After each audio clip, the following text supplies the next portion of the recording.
Welcome to Python for Data Science. Whether you're a complete beginner looking to take your first step into programming or an experienced pro looking to brush up on key concepts, you have came to the right place. In this video, I'll be guiding you through the essentials of Python for data science. We'll be taking a step by step approach that's perfect for those who are starting from scratch. And even the seasoned coders will find something new to explore. Together, we'll dive deep into Python, starting with foundation concepts like variables and operators, Booleans and comparisons, and other useful functions. You'll also be able to control the flow of your code, create powerful functions, and also extend Python's functionalities using modules. But that's not all. Understanding how to handle data efficiently is key in data science. That's why we will be covering Python's essential data structures such as lists, tuples, sets, and dictionaries. We will also unlock the power of Python's data science and libraries. NumPy for numerical computing, Pandas for data manipulation, and Matplotlib for data visualizations.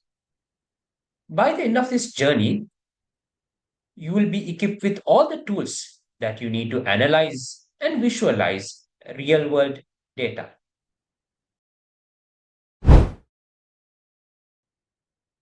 Welcome back. In this lesson, we are going to get everything set up so that you can start coding right away. First, let's talk about Anaconda. What is Anaconda and why are we using Anaconda? Anaconda is a distribution platform that makes managing Python and its libraries super easy. If I had to say it to you more simpler, I would say that it is a one-stop shop for all of your Python needs. With Anaconda, you get Python along with a bunch of powerful tools like Jupyter Notebook, Spider, and a package manager called Conda, all in one installation.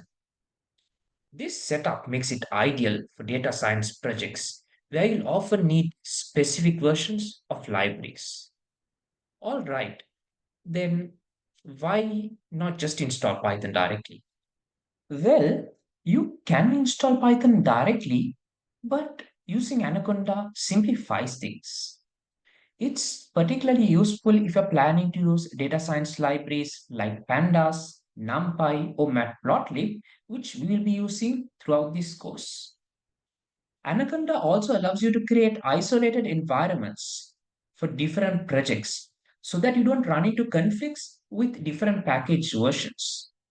Plus, it also comes along with Jupyter Notebook, which we'll be using extensively throughout this course. All right, now let's get started with setting up Anaconda on your computer. First, head over to the official Anaconda website at anaconda.com.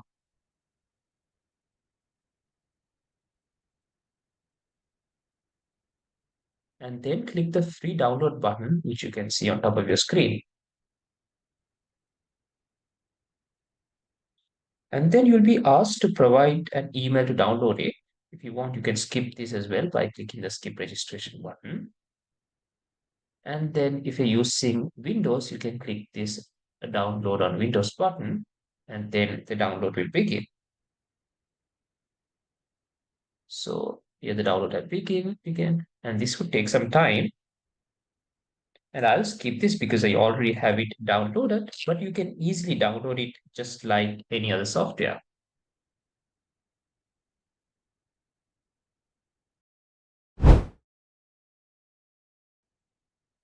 That you have successfully installed Anaconda by now.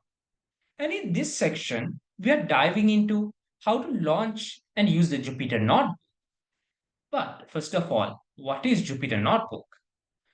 Think of it as a digital notebook where you can write and execute your Python code. create visualizations, and even add notes. It's incredibly useful in data science because you can run small chunks of code and then see the results of each of those small chunks separately. We'll be using Jupyter Notebook throughout this course to write, test, and explore our Python code. But why use Jupyter Notebook instead of any other IDE like PyCharm or VS Code? I would like to answer this question under three main reasons. The first reason is I would say Jupyter Notebook is more interactive. And this is because you can execute each code cell separately and then see the results for each of these code cells.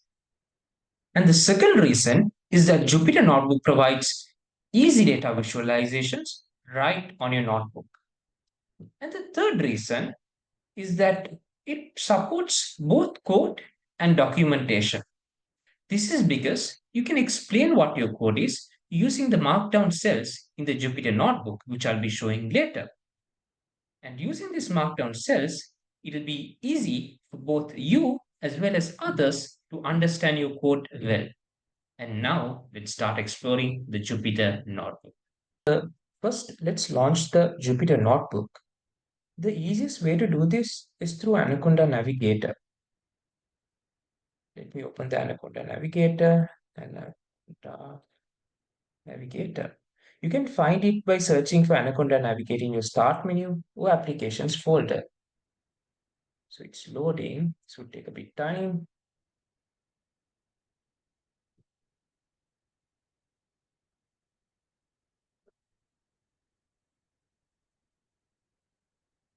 By the way, once it opens, you'll see a list of available tools. Yeah, it's opened. So these are the list of available tools. And one of them is a Jupyter Notebook, which I pointed from my mouse. Just click on the launch button next to Jupyter Notebook.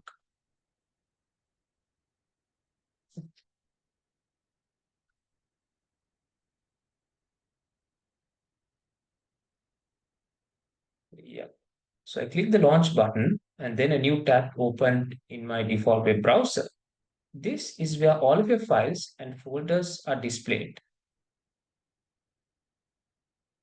And you can easily create or access any notebooks from here. By the way, if you prefer command line, you can also still launch Jupyter Notebook using that way. Let me show you how. You can open the Anaconda prompt or your system's terminal. So let me open it, Anaconda prompt.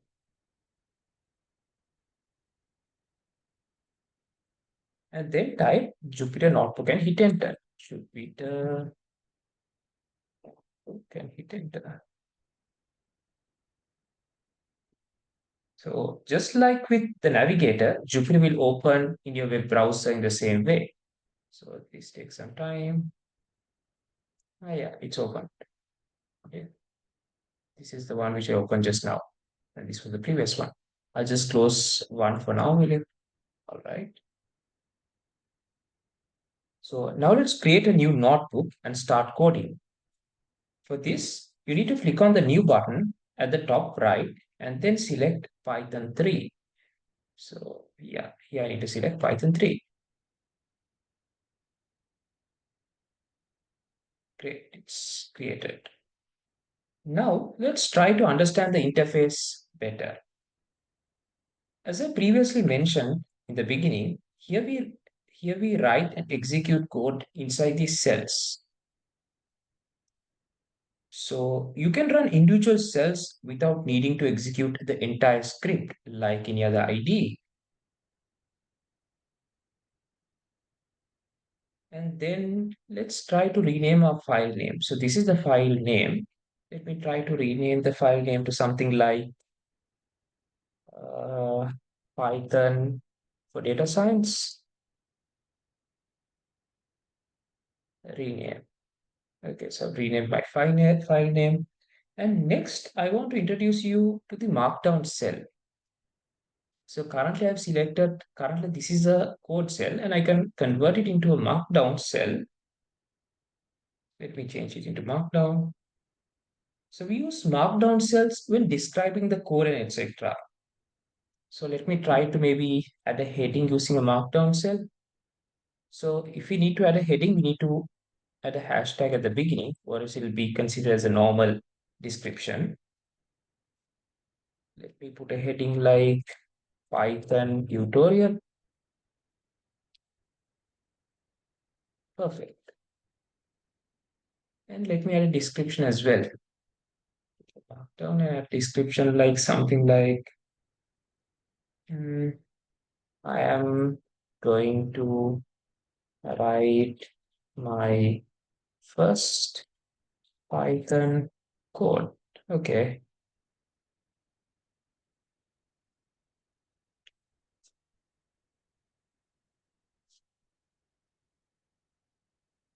perfect.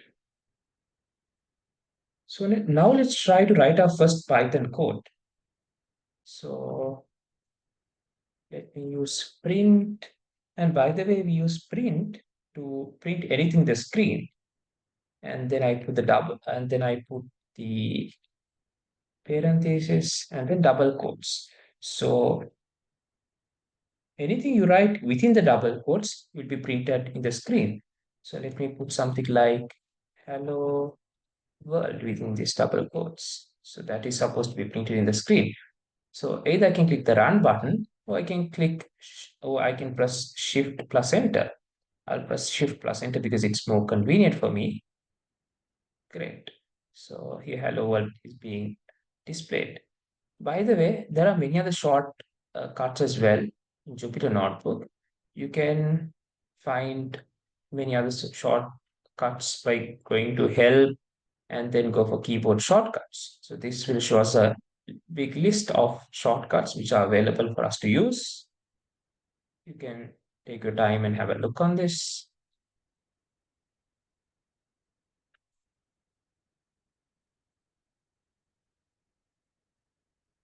You can even write math using LaTeX here. Let me show you how. For that, I need to convert this into a markdown and use LaTeX here. So I can write something like x is equivalent to y plus z. Shift enter. Oh no, sorry. I need to put a dollar here. Sign here also. Great. I mean, this is a very simple one. I can write even complicated formulas using this. Maybe I'll try, I mean, something like this. X is equivalent to y plus z and then divided by a minus b, something like this. Oh no, sorry, again I forgot. We need to put the dollar sign at the end. Great.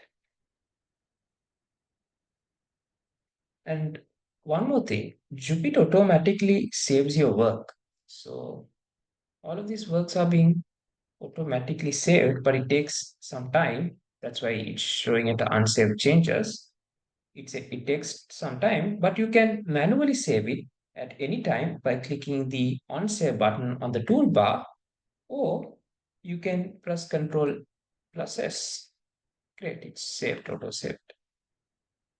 By default, your notebook will be saved in the same directory where Jupyter was launched. But you can choose to save as and organize your files however you like. So you can go to File, Save As, and then you can save it in the way however you like. I'll just leave it for now.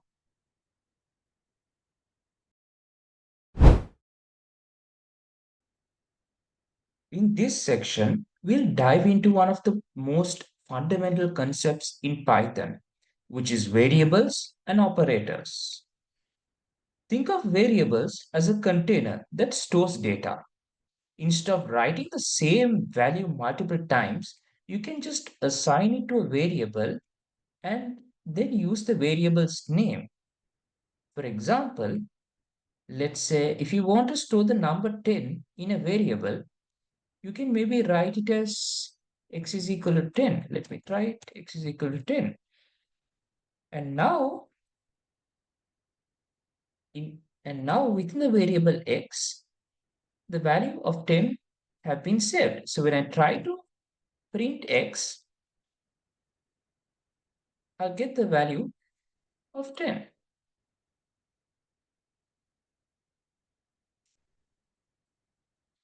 So when naming variables, however, there are few rules. So in this case, I have named the variable as x. But however, when naming the variable, there are few rules, few simple rules which we need to follow. The first rule is that variable names must start with a letter or an underscore, not a number. So, for example, let's say if I try to define a variable, maybe like to name, okay, in this case, I have started the variable name with a number, but that's not allowed. So if I try to maybe define a variable like that, I would get an error. Let me see. Yes, I get an error. And that's because I've used 2 at the beginning of this variable. So the variable name must start with a letter or an underscore. The second rule is that they can only contain alphanumeric letters, which are letters and numbers, plus it can also contain underscores. So, which means that I can't enter any other symbols. For example, I can't put the dollar sign or maybe the percentage mark within a I can't use such symbols within a variable. So let me try to show you another example. Let's say I have a variable, let's say as name followed by the dollar sign. Okay, let me define it as, let's say, John in this time. So here, the mistake is I'm using the dollar sign, which is not allowed to be used when defining a variable. So in this case also, I would probably get a syntax error. Yes, I get an error. And the reason for this is a dollar sign. So if I remove the dollar sign, then it would work perfectly. Yeah.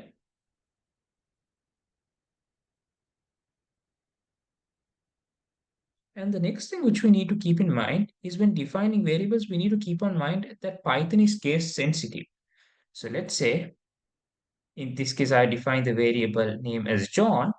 And if I define another variable name, but in this case, if I put the first letter, which is N in capital and the rest in simple, this will be considered as a different variable. So in this case, this name will be one and this will be another.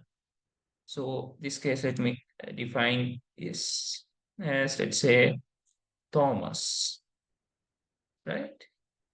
And now when I try to print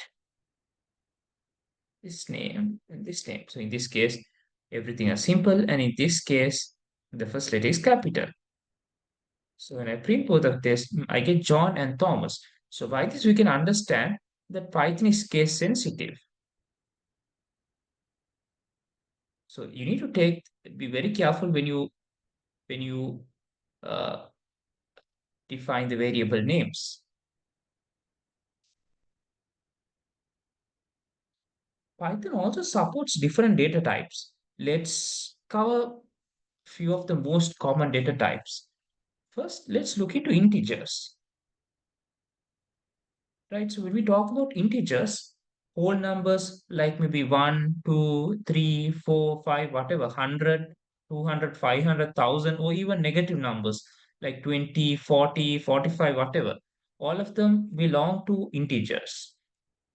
And then we have another variable, another data type called float numbers.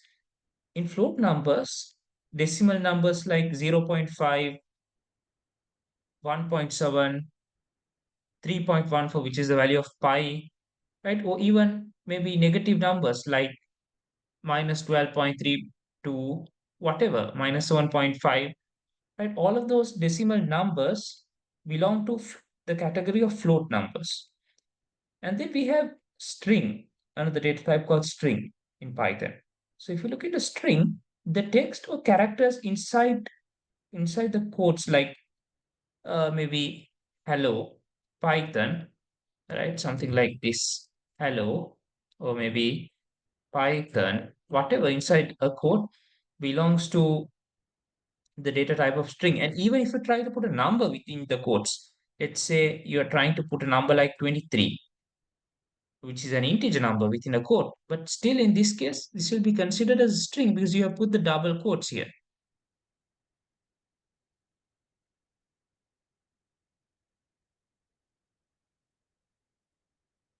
And you can either use double or single quotes. So in this case, I've used double quotes, but you can even use single quotes. Both are perfectly fine. Let's try assigning different data types for some sample variables. So let me define few variables as, let's say, age, which is an integer, and let me give an integer value for that. Age is equal to 25. And then let me put a price, for example, as 19.99, which is a float. And then let me define a name. I have already used the variable name, so that's fine. I can still use the variable name, because then what happens is if I again use the variable name, this John will be replaced by this new name which I'm going to use now. So let me put a new name, again, redefine the name as maybe Alice. Okay, so in this case, the currently the value of name is John, and this will be replaced by Alice. Okay, so this is a integer, this is a float, and this is a string. So let me run it. Okay, it's being saved. And then now you can check the type of a variable using the type function. So let me check that as well to make sure that this is an integer and integer, and this is a float, and the final one name is a string. You can do this by using the type function. So let me print type age, and then in the next row, let me print the type of price. And in the final row, let me print the type of name. Perfect. So this shows that the variable age is int, which stands for integer, and then the second line says that the variable price is of float data type, and then this line which I've highlighted says that the variable name is of str, which is string data type. Perfect. There are many other data types in addition to integer, floats, and strings, which have gone through.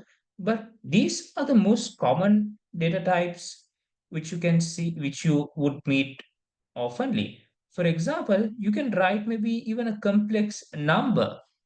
For example, let's say C is equal to 2 plus 4j. So this is another data type. Okay, so if I try to print the data type of C, I would get it as complex number data type. Yes, this is a complex number. So there are many other data types, but these three are few data types which you would commonly see. You can also perform multiple assignments as well. Let me show that also with an example. Let me put a comma b and define it as 4 comma 2. So in this case, I'm saying that to store 4 in the variable name a, and to store 2 in the variable name b. Let me run it. So I can even try to print both of them. Print a, and in the next row, print b. So I get 4 and 2. So this is a way where you can define variables, multiple variables in just one line. You can also delete a variable from the memory using del followed by the variable name. But after deleting a variable, you can't access that variable anymore. Let me show that as well. So del, which stands for delete, and let me delete the variable name a. So now the variable name have been a have been deleted, and when I now try to access the variable name, let me now try to access the variable name a, it says that there's a name error. That is because the variable name, the variable a is no longer present. All right. Now let's move on to operators. First, starting with arithmetic operators. This allows you to perform basic mathematical operations such as addition, subtraction, multiplication, and division. Here's how we can use these. First, let me define few variable names, few variables. Let's say num1 to be equivalent to 10 and num2 to be equivalent to 3. And now let me show you the addition, subtraction, multiplication, and division operators in Python with examples. So let me try to print num1 plus num2. In this case, I'm trying to print the sum of num1 plus num2, and that should be 10 plus 3, which is 13. Let me see whether that works perfectly. Yes, that works. I get 13. And now let me try to show you the subtraction. Num1 minus num2, which is 10 minus 3. So I should get 7 in this case. Let me run it. Yes, I get 7. Now let me try the multiplication. Print num1 multiplied by num2. In this case, num1 is 10. In, in this case, num1 is 10 and num2 is 3. So 10 multiplied by 3, I should get 30. Yes, I get 30. And then let me try the division as well. Print num1 divided by num2. That's 10 divided by 3. I should get something like 3.3333. Yes, I get that answer as well. Perfect. So these are the addition, subtraction, multiplication, and division arithmetic operators in Python. However, there are also few more arithmetic operators that are useful, such as modulus, exponentiation, floor division, and etc. Let me try to explain those as well. So we use modulus, and the symbol for modulus is the percentage mark. This gives the remainder of a division. So let me try to print num1 modulus num2. So the modulus gives the remainder of a division. So in this case, 10 modulus 3, when I divide 10 by 3, I get a remainder of 1, and hence I should get 1 as the answer when I run this code cell. Yes, I get 1. Perfect. Now let me try to show you the exponentiation. We use exponent in exponentiation. It raises a number to the power of another. So in this case, let me just print num1 exponentiation num2. So this means 10 to the power 3, which is 1000. So when I run it, I should get the answer of 1000. Yes, I get the answer of 1000. And then we have floor division. Floor division divides and round down to the nearest whole number.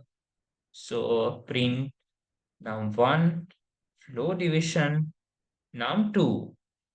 So first what happens is it divides a number. 10 divided by 3, I get something like 3.3333.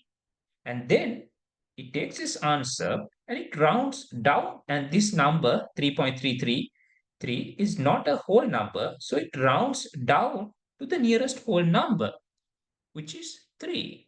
So in this case, when I run this code cell, I should get the answer of 3. Let me try whether it works. Yes, it works. Perfect. All right. Next, we have assignment operators, which are used to assign values to variables. The most basic one is the equal sign, which we have been using so far. But you can also use other operators to update a variable's value. So if you use the plus operator followed by an equal sign, this adds to the current value. For example, let me define a variable as I've used many variable names. So let me try using any variable name like p, and let me put it as 10.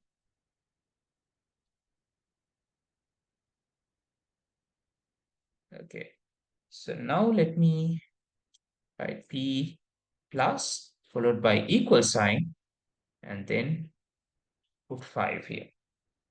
So here what happens is it takes the value of p and then add 5 to that value, and this answer is being saved to is being assigned to p. That's what this means. So if I had to say to you more simpler, this would be same as p is equivalent to p plus 5, because this adds to the current value. So when I try to print this p value,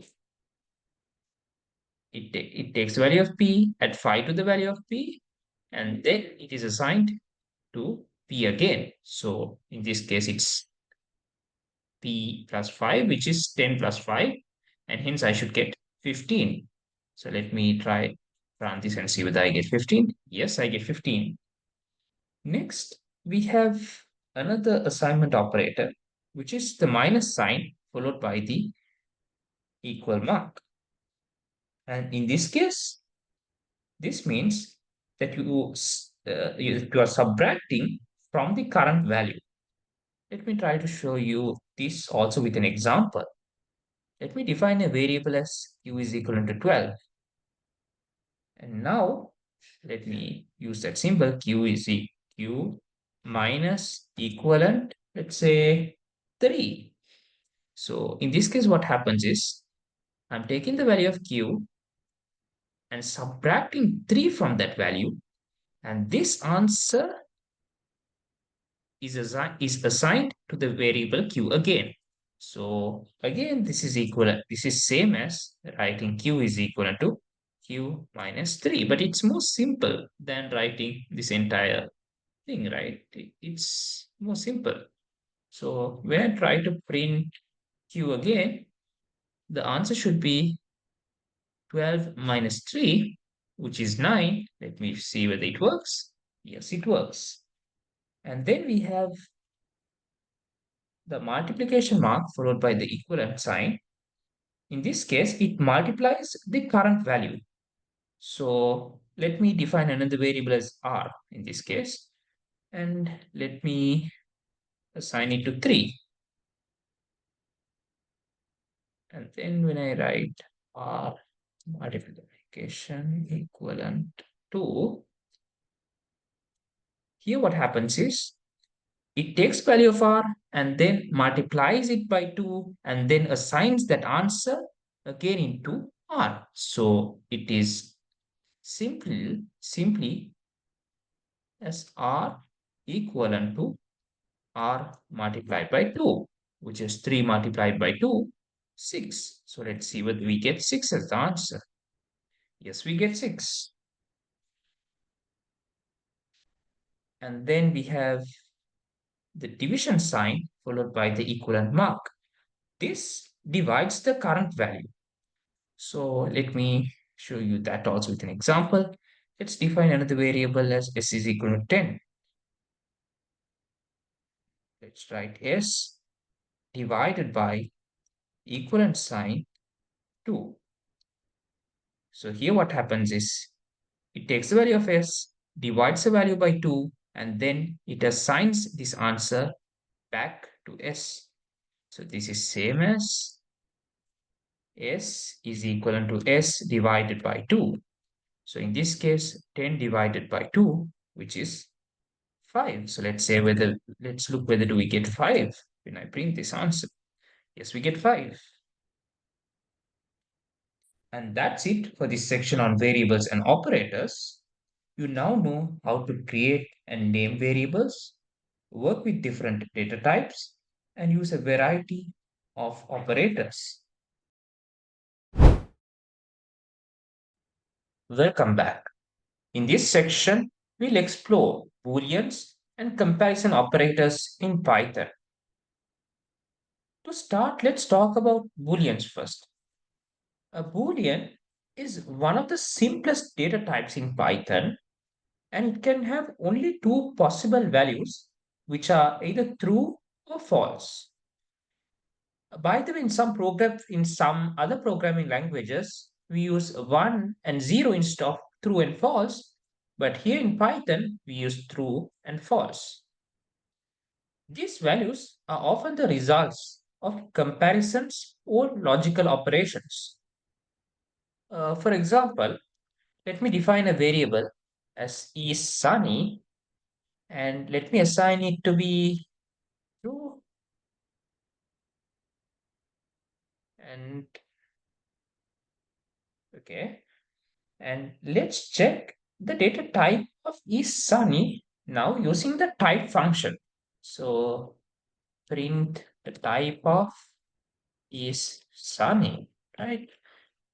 This is supposed to be a Boolean or Boolean.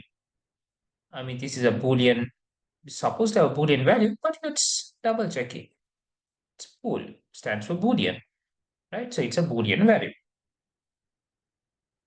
So in programming, Booleans are very important for making decisions, and you'll use them a lot in like condition statements and loops, especially during the next sections, right? So there you can understand how we actually apply these Boolean expressions and how important Boolean expressions are. So next, let's dive into comparison operators. These comparison operators are used to compare values and return a Boolean, true or false. Python offers several comparison operators. So to show those with examples, let me first define few variables so I can refer to those variables when explaining it. Let me define one variable, say is equal to 5, another, let's say b is equal to 10, and a third variable, let it be c is equal to 5. Okay, so these are the three variables. And let me try to explain the comparison operators using this. So the first is double equal signs, right? We know that we use one equal sign if it is an assignment. We have already, used it for many places. Even if you look into this example, we have used just an assignment here, right? Just one equal sign is an assignment, but here we're using double equal sign. And in the double equal sign, we're checking if two values are equal or not, right? So here, if I like try to uh, print, let's say uh, something like A equal to B, right? So is A equal to B, right? Is 5 equal to 10? No. So the result should be false here. Let's execute it and see. We get false. The next side, if you like put it something to like, if you try to print something like A is equal to C, then you should get true because 5 is equal to 5, right? And next, let me show you the not equal sign, right? We use this as a not equal sign. So here we check if two values are not equal. So if I maybe print A not equal to B, is A not equal to B? Yes, 5 is not equal to 10, right? So because of that, the results of this should be true. But if you try to put something like this, let's say two values which are equal, A not equal to C, here you should get false because 5 is equal to 5, right? So if you are saying 5 not equal to 5, that's a false statement. And because of that, the results should be false. And then let's talk about the greater than, less than, greater than or equal, and less than and equal symbols. So we use the greater than, which is this sign, which I've written here, right? This is the greater than symbol. This checks if one value is greater than another. So in this, let me print something like B is greater than A. right? So 10 is greater than 5, right? The value of B is 10 and value of A is 5. So 10 is greater than 5. That's true. So I should get true as the output. I get it. And we use less than sign to check if one value is less than another. So let me try to print something like B is less than A, right? B is 10 and A is 5. Is 10 less than 5? No. So the results of this should be false. Yes, I get it as false. And next we have the greater than or equal sign, which is represented by the symbol which I've written here, right? That's greater than an equal sign. This checks if one variable, this checks if one value is greater than or equal to another. Here it can even be equal. It does not need to necessarily be greater than. So if I try to print something like A greater than or equal to C, right? So the value of A is 5 and the value of C is 5, right? So 5 is not greater than 5, but it is equal to 5. So I should get true as the output. But if I used only the greater than symbol, I would get false. But since this is greater than or equal to equal sign, 5 greater than equal 5 will be true. And let's finally look into less than or equal sign. This checks if one value is less than or equal to another. So let me use an example like uh, C is less than or equal to B, right? So C is 5 and B is 10. Is 5 less than 10, less than or equal to 10?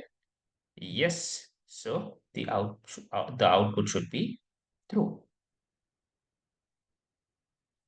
Next, comparison operators become even more powerful when we combine these comparison operators with logical operators.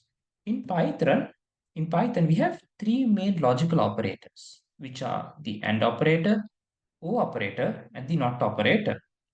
So we use the AND operator if both conditions must be true.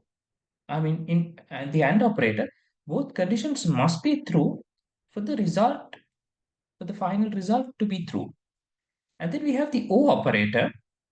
In this, at least one condition must be true for the results to be true. And then finally, we have the NOT operator. This reverses the results of the condition. So let me show this to you with an example as well.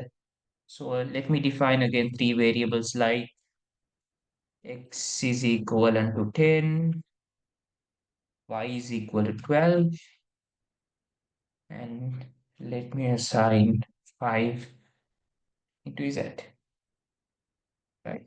So let me print something like x is greater than z. I'll use AND operator here. X is greater than z, and the second condition is y is greater than z. So here is x greater than z, which means is 10 greater than 5. Yes, 10 is greater than 5. So this will be true. The first condition is true. And what about the second condition, which is y is greater than z? Is the second condition true or false? What is the value of y? 20. And the value of z is 5. Is 20 greater than 5? That's true. So true and true should give us true as the output. Let's check and see. Yes, we get true as the output. Perfect. Now, let's try to use the O operator in something like, let's say, x is greater than y, or let's say z is less than y. Okay, first let's look in the first condition. Is x greater than y? The value of x is 10 and the value of y is 20. Is 10 greater than 20? No. So that is false. And then we have the O condition, and we have the O operator, And the second condition is z less than y. Is z less than y? The value of z is 5 and the value of y is 20. So is 5 less than 20? Yes, 5 is less than 20. So I get it as false or true. So here we have at least one true, right? So false or true will give us true as the final result. So let's execute and see. Yes, we get true. And then now let me try to use the not operator, which reverses the results of the condition. So let's say not, and now let me give a condition like, let's say y is greater than x. So the value of y is 20, the value of x is 10. Is 20 greater than 10? Yes. So here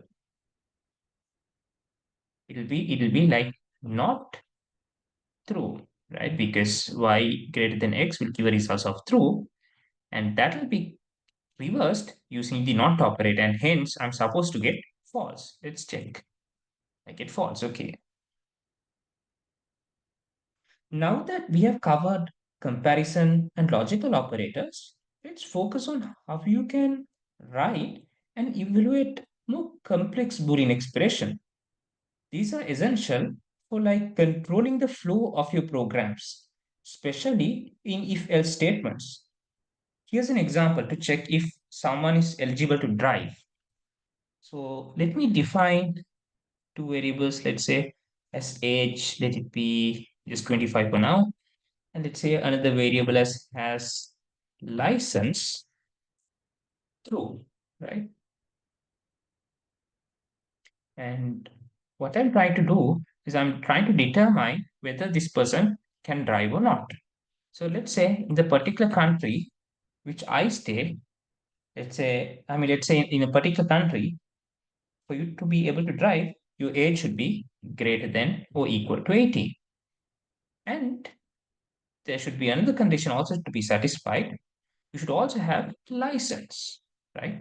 So if both of these conditions are satisfied, then you can drive a vehicle, or else you can't. So this can drive will store a Boolean value. So now let's try to print the value of can drive. So in this case, uh, age is greater than or equal to 18. That will be true because 25 is greater than or equal to 18. And here I have given that the has license variable is true. So this condition is also true. So true and true gives us the results of true. So you can drive. Let me execute it. Yes, we get a final results of true. But let me try to do a change like this. Let me try to change a has license into false, right? But still here we're having the and condition, right? Both of these conditions should be satisfied for us to drive. So the age is greater than 18. That's fine. Greater than or equal to 18. That's fine. That condition is satisfied. But the has license condition is false. So true and false will give us a result of false. So now when I execute this, I'll be getting a result of false. Perfect. Now let's look at a practical example that combines everything that we've learned in this particular chapter. Imagine you're writing a program that checks if a user is eligible for a discount. So this is determined the user gets a discount if they are either a member or if their total purchase exceeds 100. So there are two conditions that should be satisfied for a user to get a discount. The first condition is the user should be a member, and the second condition, either one of those conditions should be satisfied for the user to get the discount. The first condition is the user should either be a member, and the second condition is the total purchase should exceed 100. So if either of them are satisfied, the user can get the discount. So here, it seems like we need to use the O operator to solve this problem. So here's how we can write the code for that. So let's define a variable as is member, and let's say that to be true for now, right? And let's say the total purchase, let's assume that to be, sorry, total purchase, and let's assume that to be, uh, let's say 75. And now let's define a variable as eligible for discount, which will store a Boolean value. So here, the user should either be a member or the total purchase should exceed 100.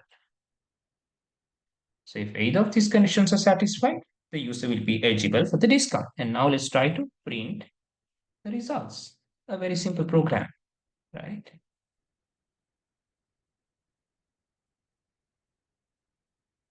So in this case, the user is a member. So the first condition is true. And what about the total purchase? The total purchase is 75, but 75 is not greater than 100.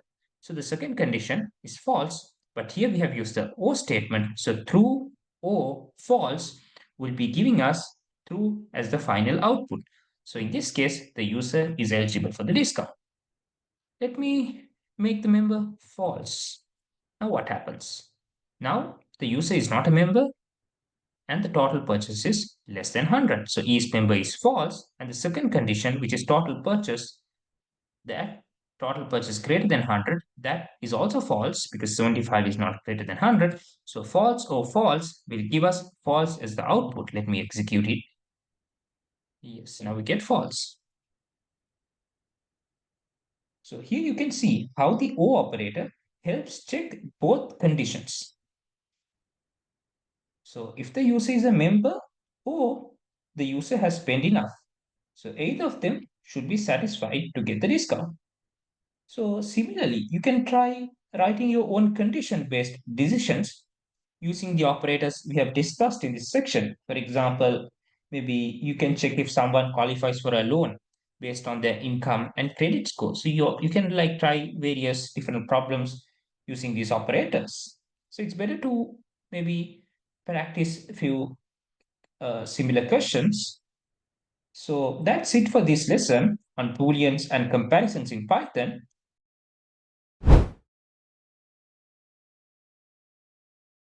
In this section, we'll explore some of the most useful built-in Python functions.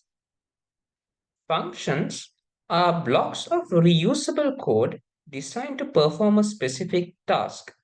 They help you write clean, efficient, and readable programs. Python comes with many built-in functions that allow you to perform common tasks more quickly.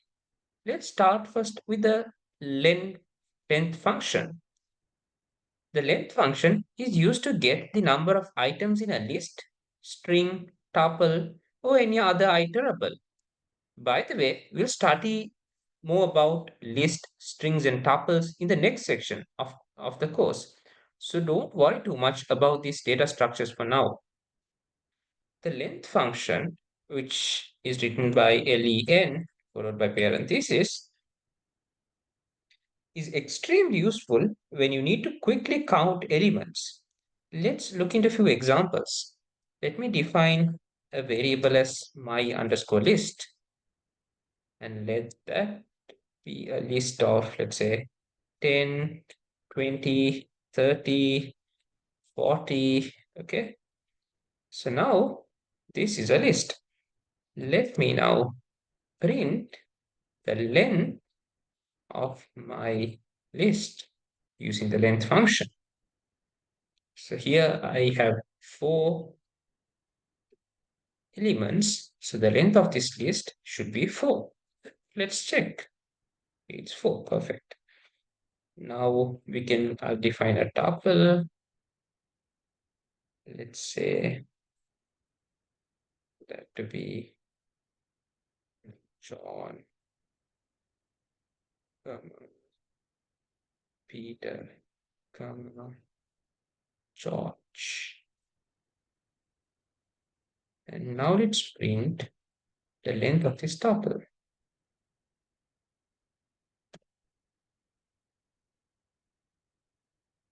Which should be 3 in this case, because there are 3 names here.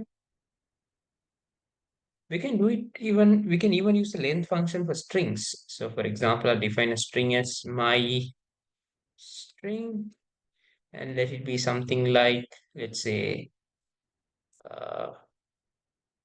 let's say Python for data science, something like this. And now let's try to measure, try to print the length of the string using the length function. It's 23. So here we're having 23 characters. So as I said before, these are very useful when you need to quickly count large elements. So here there are just 4 elements, but in reality, let's say if you're having a string, if you are, let's say you're having a list with a very large amount of elements which you can't easily count, then using the len function becomes very helpful. Next, let's move into the round function. This is also a built-in function that rounds the input value to a specified number of places or to the nearest integer. For example, let me let me print and the round, let's round the number of, let's say 1.68, right? So here, this number, which is 1.68, it rounds this to the nearest integer. The nearest integer of 1.68 is 2. So when I print this statement, I should get 2. Yes, I get 2. But let's maybe print another example. Let's say let's round the number 1.28 this time, right? So when it comes to 1.28, the nearest integer is not 2, but it's 1 because it's less than 1.5, right? So the nearest integer of 1.28 is 1. Let me execute the code. Yes, I get 1.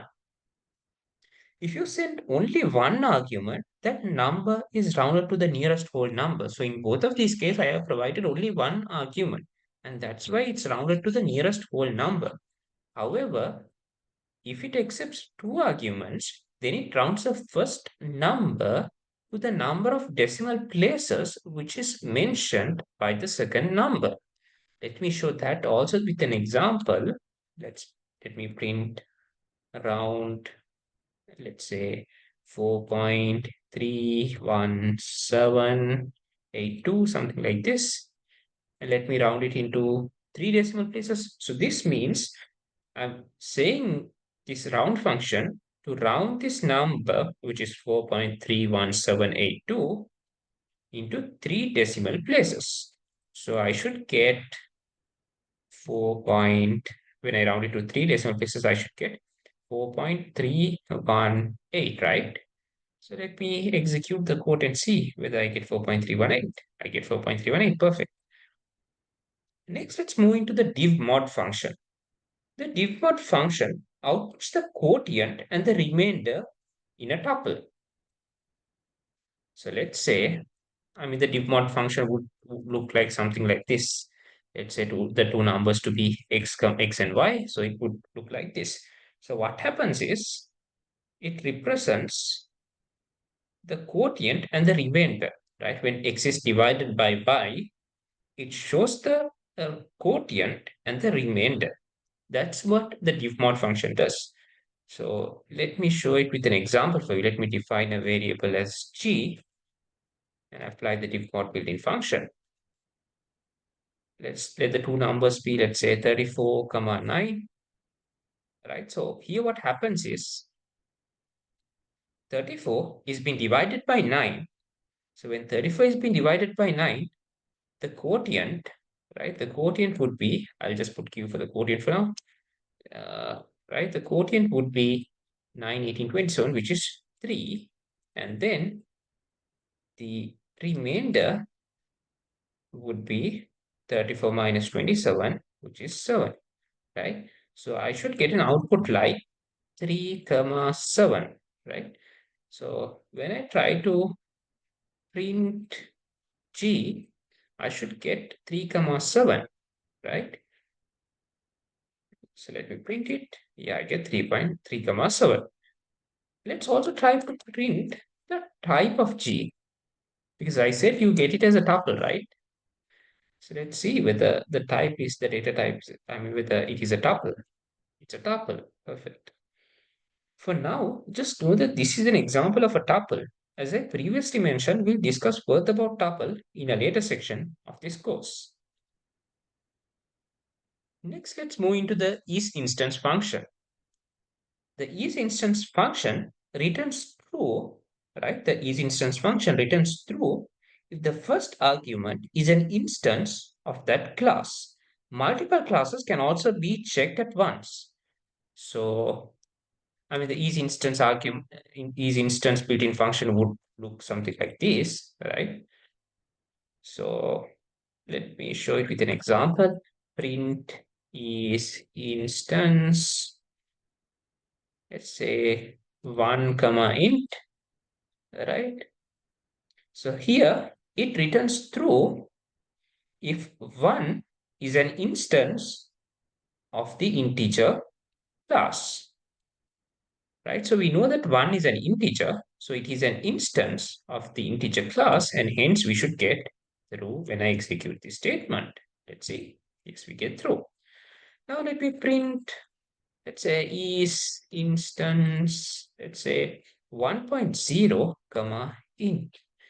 We know that 1.0 is not an integer because I have uh, put the point, and I mean because I have written it as a because I have written it as a decimal number, right? So it belongs to float data type. So when I uh, execute this statement, I should get false because the first argument is not an instance of integer. So let me execute this. I get false. All right. We can also provide multiple classes and check whether the first argument belongs to either one of those classes. So an example would look like, let's say, is instance, let's say 1.0, comma, int or float. Right. So now what happens is here, if 1.0 is an instance of either the integer, is an instance of either integer or float, then I get true or else I get false. So we know that 1.0, even though 1.0 is not an integer, it's a float. And hence 1.0 belongs to either one of these. So I should get true when I execute this statement. Let me check. I get true, perfect. The isInstance function is very useful when trying to get values from a file or user, right? Even though I have used one here, in reality, we use this isInstance function when trying to get a value from a file or user, which we don't know the data type. And then to verify whether that value which we obtain from a file or user is that value, I mean, then we use this value which we obtain from the file or user to verify whether that value is of the expected data type. So for this, the isInstance function becomes very helpful. And finally, let's move to the power function. Currently, we studied that x double star y is x to the power y, right? So for example, if I write it as 2 double star 5, and if I print this value, right, I should get 32, right? Because 2 to the power 5 is 32. I can write the same thing as print power function 2 comma 5. This also means the same as 2 double star 5. It can also take three arguments as well, right? If you look in the power function can take three arguments as well, but then the power function acts a bit differently. So that would look like power function x. Let's say the three arguments to be x comma y comma z, right? So it would look like this. So here what happens is x raised to the power y and remainder by z. So it's simply like, it would simply look like something like this. X raised to the power y and then the remainder by z. Okay, so let me try to show it through an example. Let's print power, let it be 2 comma 3 comma 5, right? So here what happens is, right, this is same as 2 to the power 3 and then remainder. So this is what happens first is 2 to the power 3, right? Which gives us 8, right? And then this 8 is being divided by 5 and the remainder of this is taken. So when 8 is divided by 5, the remainder is 3. And hence, 3 should be given as the output when this is executed. Let us check it. Yes, we get 3. All right.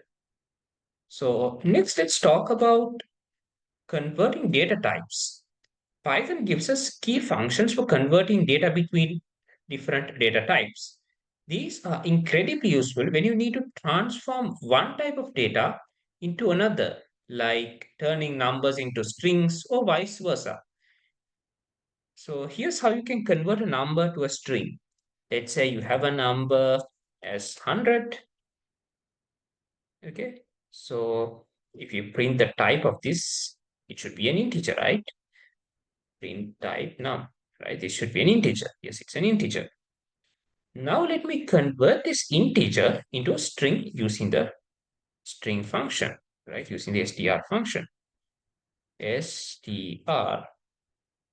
num. So now what happens is I'm converting this number, this integer into a string. Let me check whether it's converted by using the type function. Perfect. Now it's a string. Yeah, it's a string. Initially it was an integer and now it's a string. So I use the str function to make this conversion. You can even convert a string back to an integer. For example, let's say, let's define a variable as age and let it be, and let this variable be, let's say, 25, and I put it within double quotes. So because of that, it's a string, right? So for example, I mean, you can check it by using a type function, right? So it's a string. Now let me convert the string into an integer using the int function, right? Okay, now it's been converted. Let me check whether it's converted using the type function. Yes, now it's an integer. Initially it was a string and now it's an integer, and I have made this conversion using the int built-in function. Similarly, float function, okay, you can use this float built-in function to convert an integer or string into a floating point number. For example, let me define a variable as price and let it be the 8, let's say, right? So we know that this is an integer, right? So now let me convert this price into a float, okay, by using the float built-in function. So now it's a float. You can check it using the type function. Let's check it. Type of price. So now it's a float. Perfect. You can even convert a string into a float. So that would look like, let's say, a variable called distance and let it be 21.5 or 2.5, whatever, 2.5. And we know that it is a string, right? Because I put it within double quotes, right? So now let's convert this string into a float using the float built-in function. So now it's been converted to a float, and you can double check whether it's converting to a float by using the type function.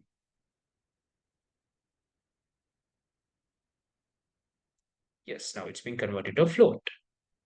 Now it's converted to a float.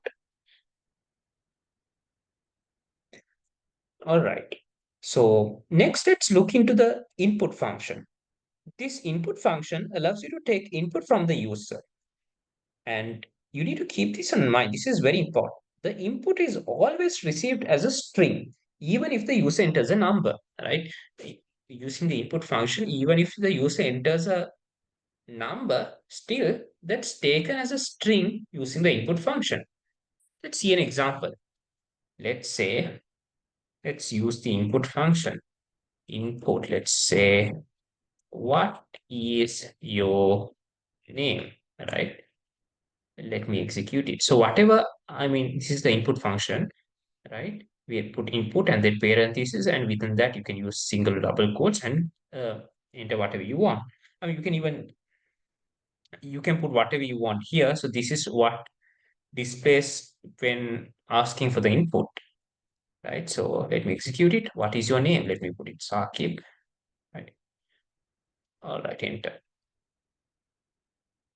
But here, let me try doing a small improvement. Instead of just asking the input, uh, just asking the input, let me try to ask the input from the user and try to save it on a variable called name in this time, right? So what happens is I'm asking the user, what is your name using the input function, and I'm storing that answer in the variable called name. And then let me give a greeting for that user. Print, let's say, I plus. So here I'm concatenating. I mean, you can just print the name. Here I'm concatenating I plus name. All right. So what is your name? Sakib. So hi Sakib. I mean, you can even write it like this if without using concatenation, right? You can write it in this way as well. I. So here, this is also possible, right?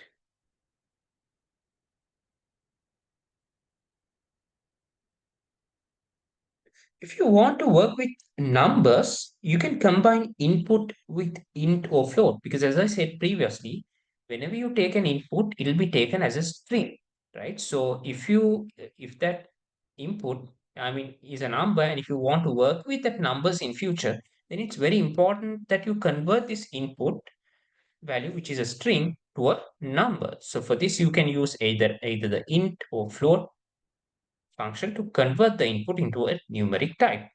Let me show this with a simple program. I'll create a program to find the age based on the present year and the birth year of the user. So let me define a variable as present year, right?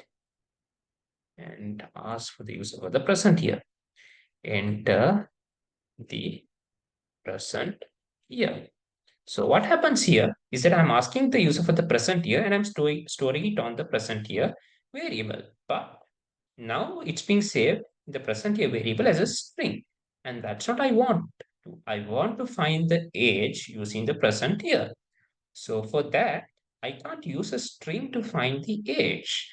I need to use a number value, right? I need to use an integer or a float or what a float or any numeric data type. So what I need to do is I need to convert this string into an integer. So for this, I need to use the int function. So now this string, which the user provides, is being converted into an integer value, and that's being stored in the present year variable. Let me define another variable as birth year in the same way.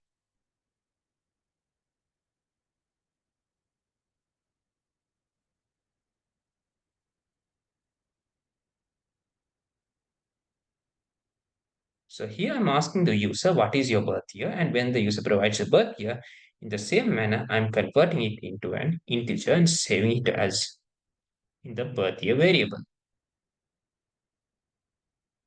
And now let me find the age using age is equal to present year minus birth year. And finally, let me print the age.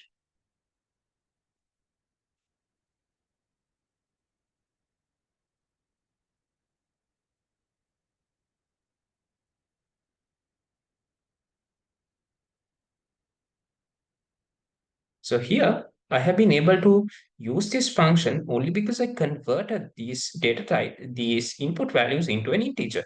If I leave it as a string, right? If I didn't use the integer function and didn't convert it into a string, then what happens is I'll get an error because you can't subtract two strings, right?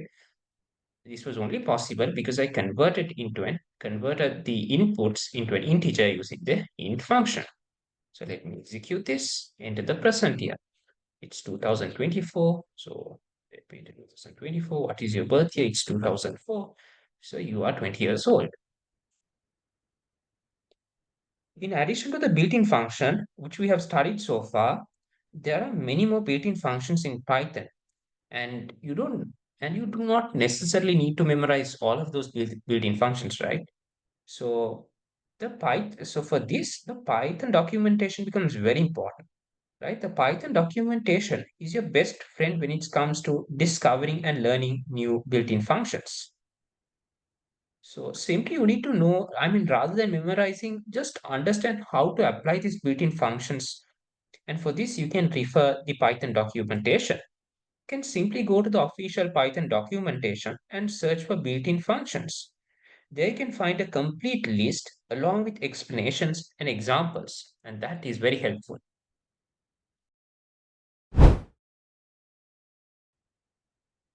Welcome to this section on control flow in Python.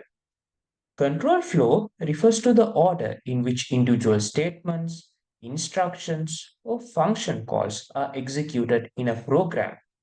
By using control flow, we can make decisions and repeat actions based on conditions.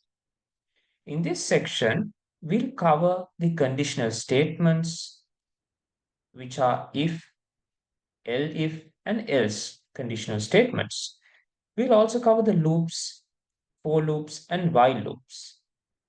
And then we'll be going into control statements and looking into break, continue, and pass control statements. Let's begin with conditional statements. In Python, we use if, elif, and else to make decisions. Here's a structure, right? So if you write the if condition,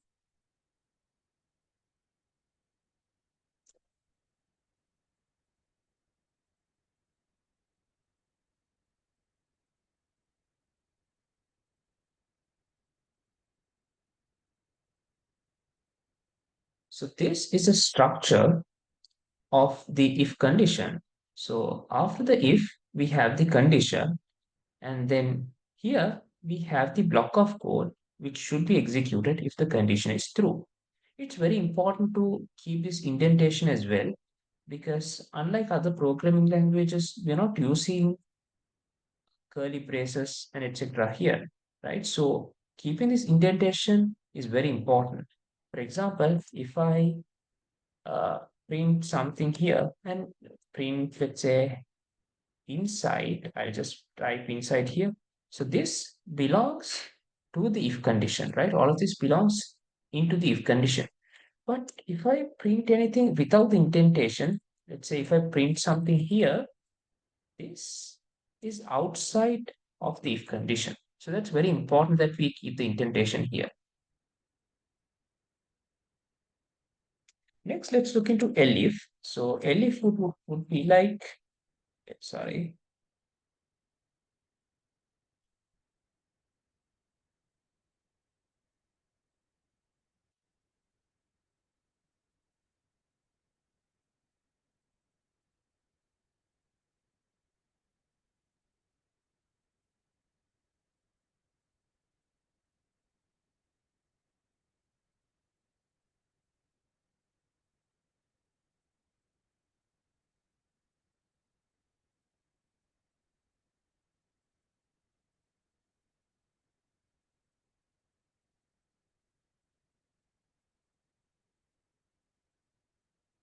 okay. So it would look like this. So in elif, first we have elif, and after that we have the another condition, right? This is another condition. So if the another condition, if this condition is satisfied, then this block of code will be executed. right?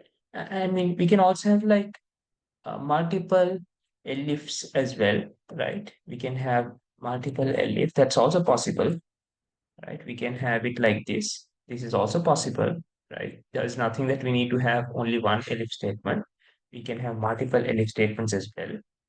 And if either this, let's say, if this condition, right, if the first condition is also false, and if the second condition is also false, then what happens is the else block will be executed. So this block of code will be executed if none of the conditions are true. So if the first condition is true, only this code will be executed, and none of these will be executed if the first condition is true. And let's say if the first condition is false, and if this condition is true, then only this will be executed, and the else statement and the if and this would not be executed. And if none of these conditions, if the first condition and the second condition are both false, then this block will be executed. So this structure allows the program to check conditions and execute code based on those conditions. Let's create, I'll erase this for now. Let's create a simple program to further understand this. So let me try to get an input because that's needed. Let me ask a question like how old are you? And take an input value. And then I'll bring the if condition. If age is greater than or equal to 18, then print you are an adult, or else print you are a minor.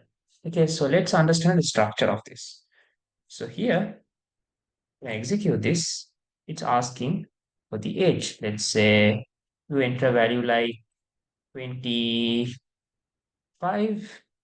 Okay, so then what happens is, okay, it gives an output as you are an adult. But let's understand what happens here.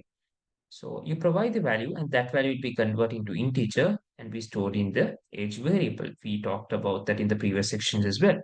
And then is 25 greater than or equal to 18? Is this condition true or false? This condition is true because 25 is greater than 18. And because this condition is true, this block will be executed and we get you are an adult as the output. And this block will not be executed because this condition is true. Right? Only this block would be executed. Now, if you try giving another value like let's say 10 as the age, now what happens is this condition is false, right? Age is not greater than or equal to 18. And because this condition is false, this block will not be executed and it will move into the else condition. And it will move into the else part and this will be printed. You are a minor would be printed. So it's simple, right? Sometimes you'll need to check multiple conditions as well. That's where elif comes into play. It stands for else if and allows you to add more conditions to the decision making process. So let's extend our program to include an elif as well, right? So let me uh, copy this for now and slightly modify program.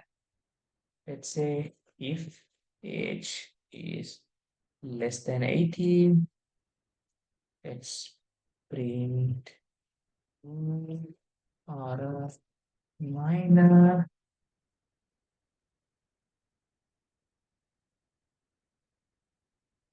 And now let's use the elif statement. This is the second condition. If age is less than 65, print you are an adult,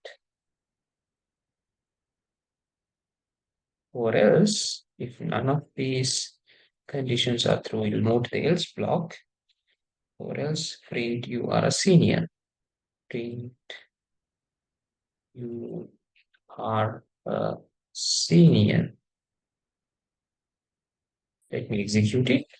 All right. So first of all, we need to understand that this program will check each condition sequence from top to bottom, right?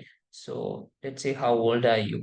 Let me give a value first. Below 18, let's say 12, right? So then what happens is it will compare 12 with 18. Is 12 less than 18? Yes, 12 is less than 18. So this will be printed. You are a minor would be given as the output, and none of these would be executed because the first condition is true. Let me execute it again and provide a value like 40, right? In this case, I'm getting you are an adult as an output, but let's understand what happens, right? So here the age value is 40. Is 40 less than 18? No. So this condition is false. So because this condition is false, it will move into the elif part without executing this block. It will move on to the elif part. Is 40 less than 65? Yes, 40 is less than 65. And because 40 is less than 65, you are an adult part would be printed. And that's why we are getting this as an output. And the else part will not be executed because this condition is satisfied. Let me again execute it and provide a value which is greater than 65. Let's say like 75. Okay. So now we get an output as you are a senior. So here is 75 less than 18? False. So this condition, so this block will not be executed. Is 75 less than 65? That is also false. So this will also not be executed. And hence both of these, and because both of these conditions are false, it will the else part will be executed and we'll be getting an output as you are a C, and that's what you see here.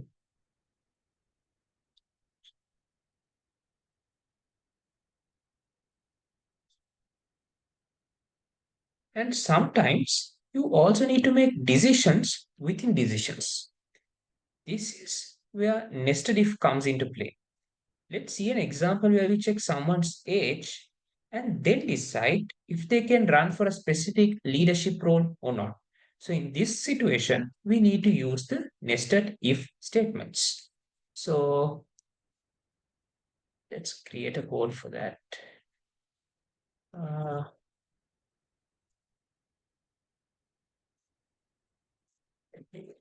the age is greater than or equal to 18.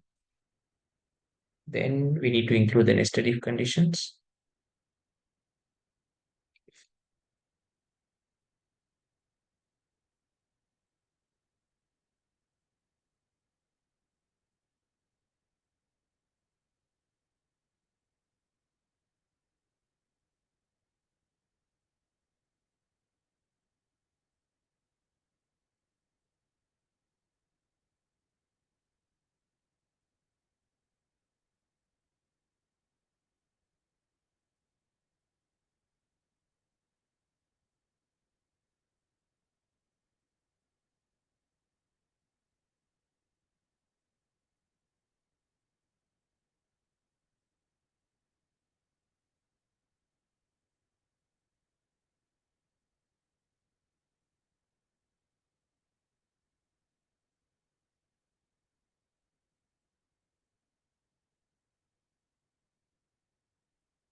All right.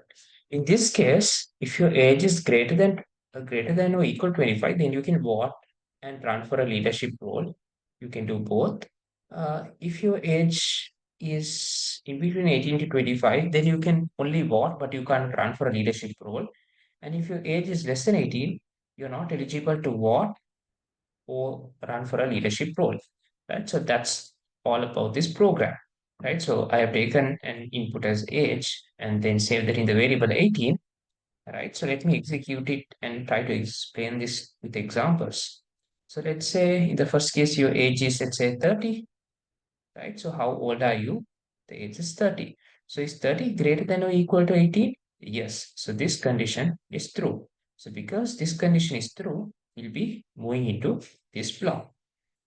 So we'll be moving to the nested if part because this condition is true. So if age is, so then next week we're looking whether is age greater than or equal to 25. Is 30 greater than or equal to 25? That is also true. So because of that, this will be executed. And that's why we're getting an output as you can vote and run for a leadership role. Let me execute it again. So now let me give a value as let's say uh, 20, right? So then what happens is 20 greater than or equal to 18? This is true, right? So because of that, it'll execute this block, right? And then it'll look on this condition. Is 20 greater than or equal to 25? That's false. 20 is not greater than or equal to 25. So this condition is false. So this will not be executed and it will move on to the else part. And this will be executed. You can vote, but you can't transfer a leadership role part would be executed. And that's why we get that as the output.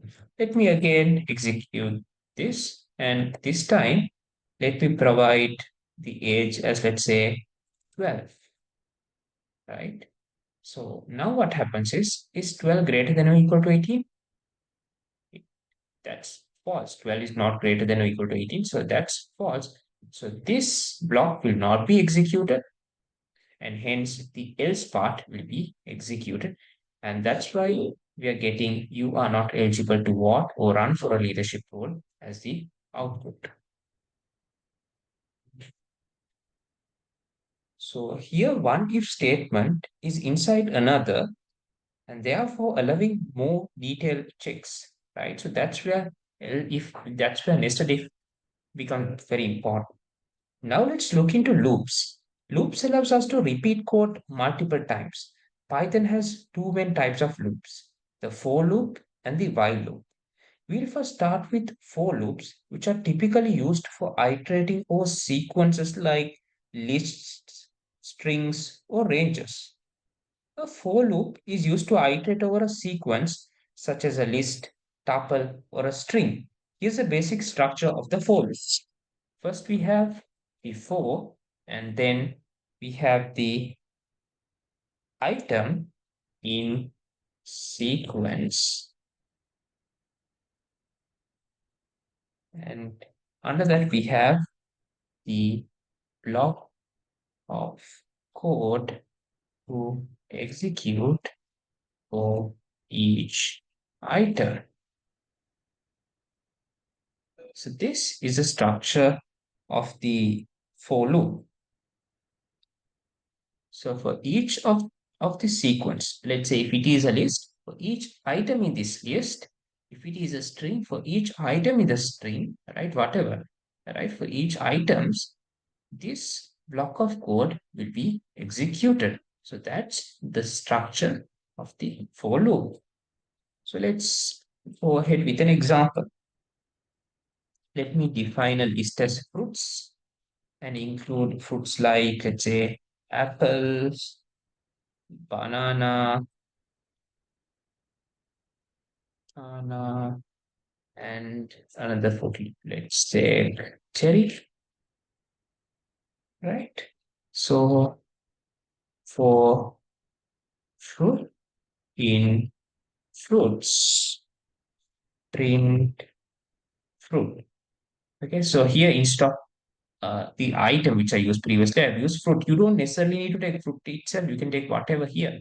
You can even put it as X, right? That's also fine. But having a more descriptive name is more better. So that's why I wanted to use something like fruit because it's more descriptive. So what happens here is for each element in fruits, right? So this is the list. This is the fruits, right? So for each fruit in fruits, right, which is apple, banana, and cherry, there are three fruit in the list of fruits, right? So for each of these fruit in the list fruits, we'll be printing each fruit separately. That's what happens in this whole loop. Let's execute and see whether each of them are printed separately. Yes, all of them are printed separately. Apple, banana, and cherry. That's how this works. Let me explain another example. Let's say this time let me take a sentence instead of a list to show another example. Sentence. Let me write a sentence like, wait, let's take our YouTube channel, Data Science with Sakib, right? So for letter in sentence, let's print each letter, right? So here what happens is, this is the string, data science with Sakib is a string. So for this string sentence, right, for this string sentence, in each letter of this sentence, for each letter in this sentence, I'm printing the letter, right? So first I'm printing D, and then I'll be going into the second letter, which is A, I'm printing A, and then I'll be going to the third letter, which is D, and printing D. So that's how this works. Let me execute it. Yes, there I get it. Data science with Sakib, each letter separately.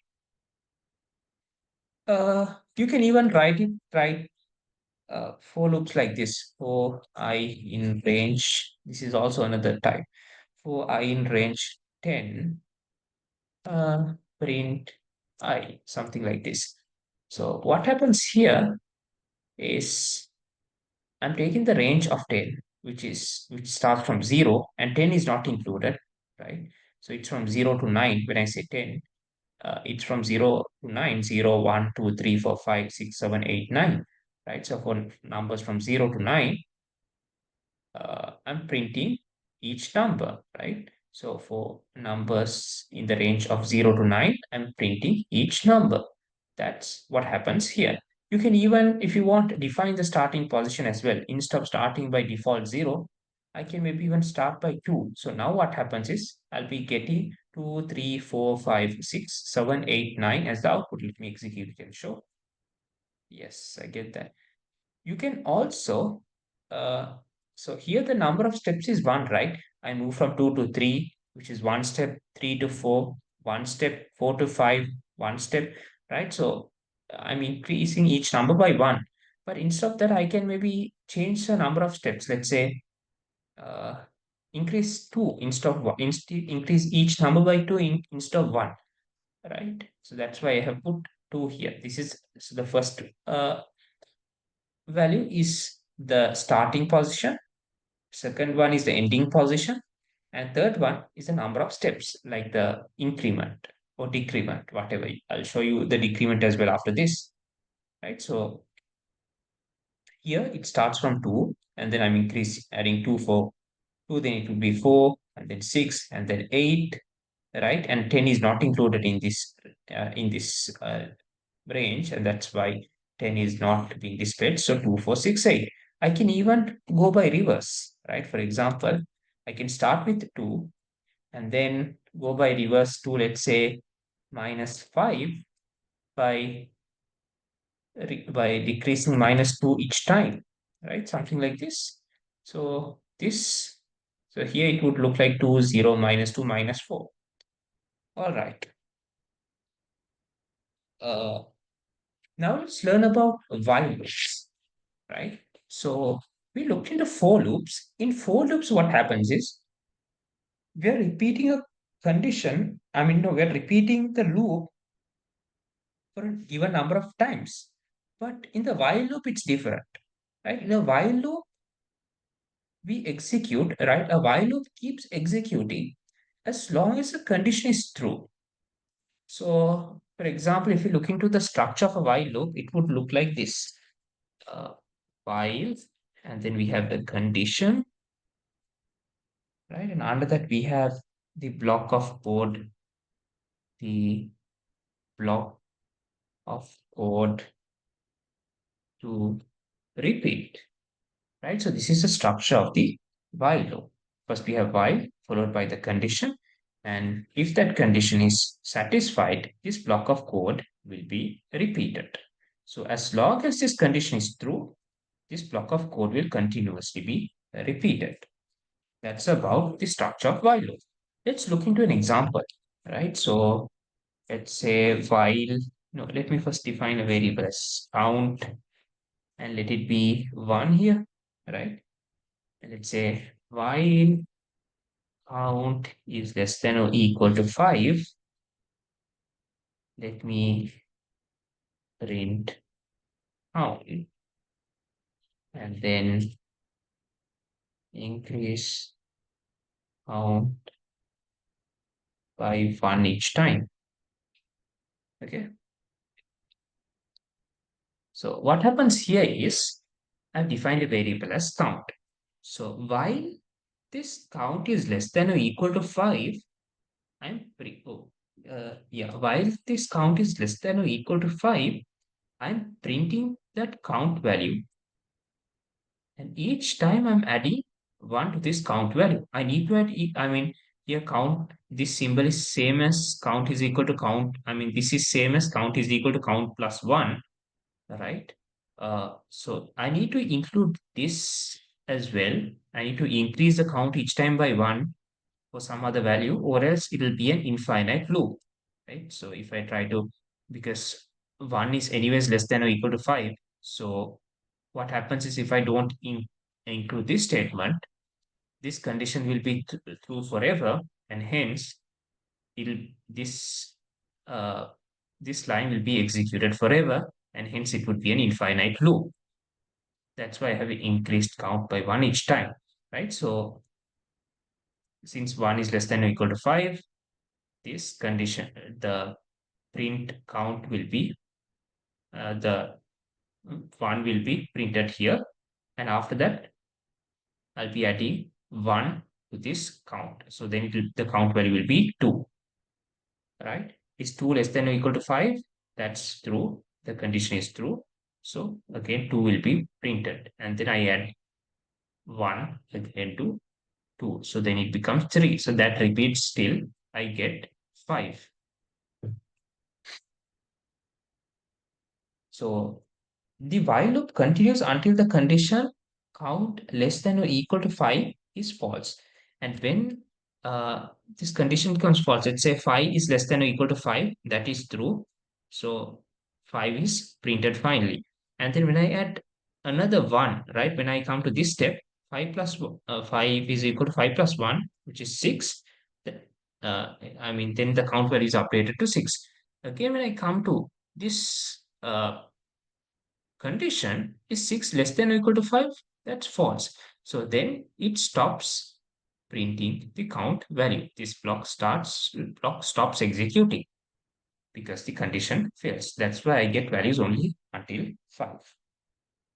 Also, sometimes you need more control over your loops. That's where we use break, continue, and pass. Right. So let's look into break. So when you use break, it exits the loop completely, right? For example, let me show you this with an example. For I in range 1, comma 6, if I is equivalent to 3,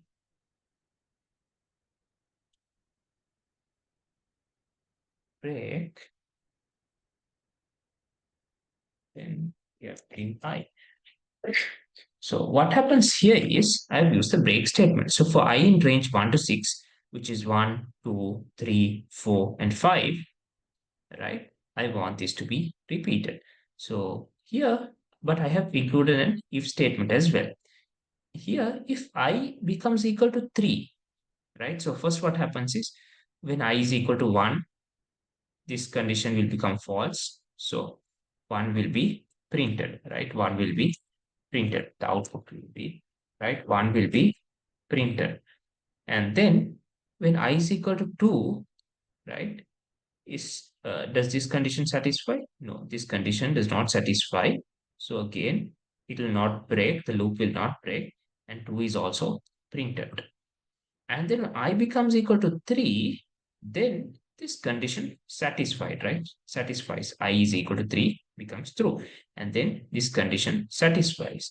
And because of that, this line will be executed and the condition and the break statement will, and this line will be executed and it will exit the loop completely. So therefore, I'll not get any values after 2. That's about the uh, break statement. And then here, when I run it, I get only those two values. And then let me copy this again, or else I'll have to write everything again. Now, let me show you about the continue, right? Let me show you about continue.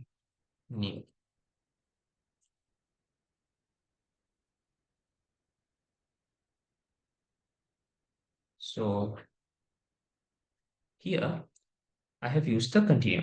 In continue, what happens is it skips the rest of the current iteration and moves to the next one.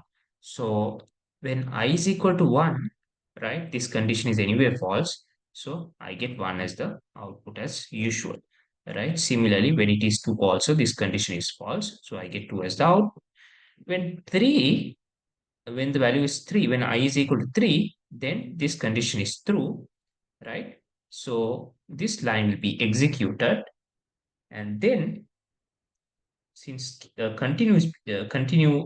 have used continue, it skips the rest of the current iteration, which means this print I will be skipped, and it moves to the next value, which is 4, right? So 3 will not be printed, and it will move into 4. So like this, it'll be repeated till I get 5, right? So 4 will be printed and then 5 will be printed. 6 will not be printed because uh, usually the last value is not included under the range, right? It's till 5.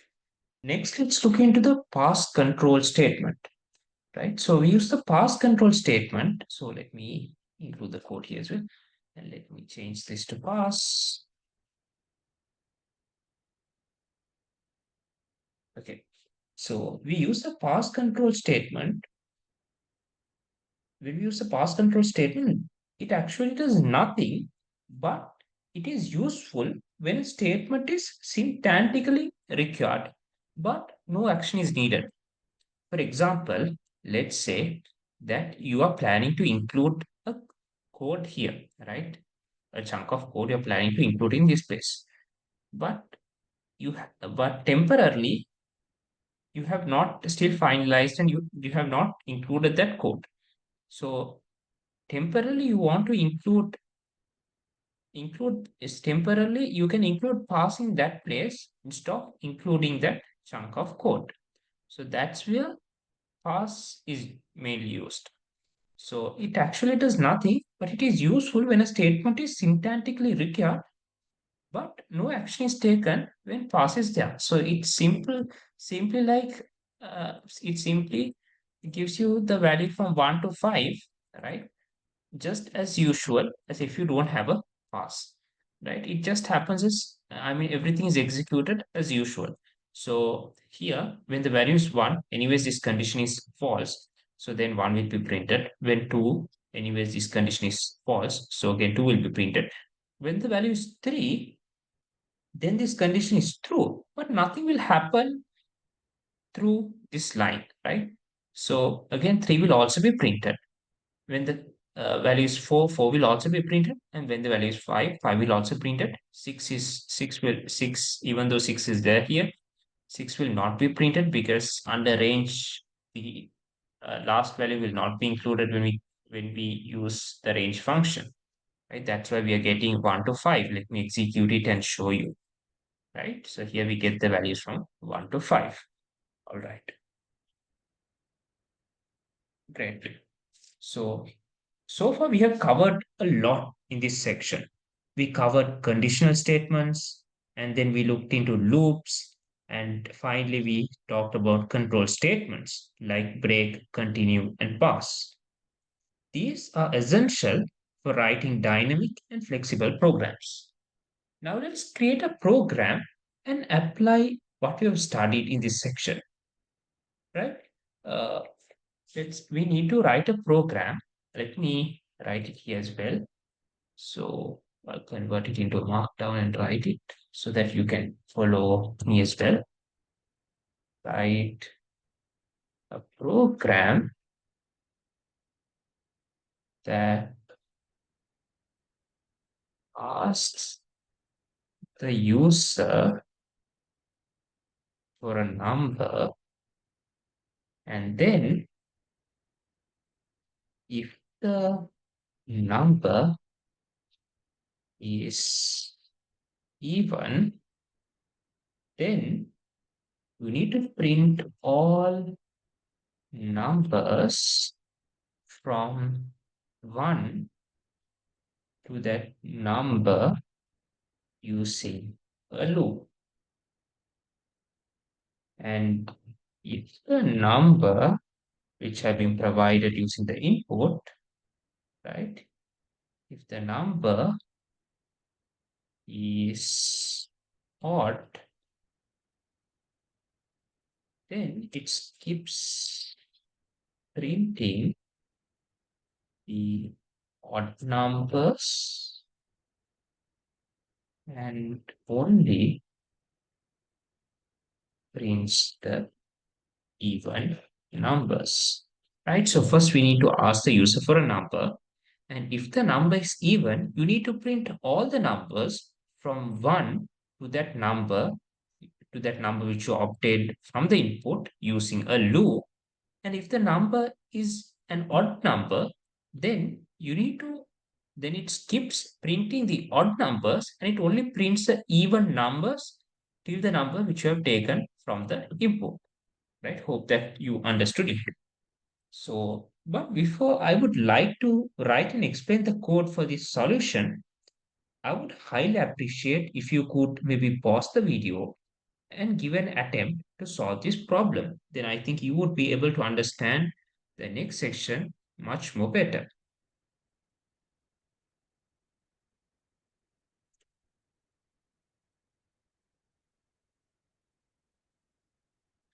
All right, let's start with the first step then. First, what you need to do is you need to take the number as an input from the user. So let me define a variable as number and then take it as an input, a number, right? So here we are asking the user, right? Here we are asking the user to enter a number. The input function takes the user's input as a string by default. However, since we need to perform calculations on this number, we use int, right? We use this int function to convert the input into an integer, and that integer value is being stored under the number variable. That's what is in this first line. The next step is to check if the number is even or odd. So for that, I can use something like this.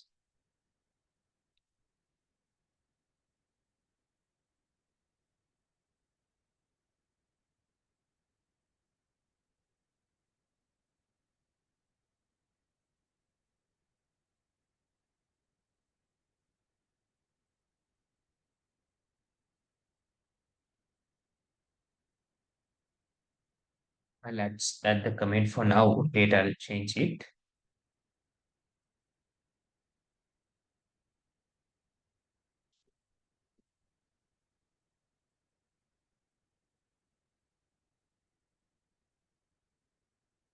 All right. So what I've done here is that here I have determined whether a number is even or odd using the modulus operator, right? So the modulus operator, this is the modulus operator, which is like a percentage sign. This returns the remainder of a division, right? So if a number is divided by 2, if a number divided by 2, right, has a remainder of 0, it's even, or else it should be odd, right? So that's why I have used it here, the modulus sign. So if the remainder is 0, then the number is even, and if the remainder is 1, I mean, oh, if the value is not 0, then the number should be odd. That's why I have used this modulus sign to categorize whether it's an even or an odd number easily.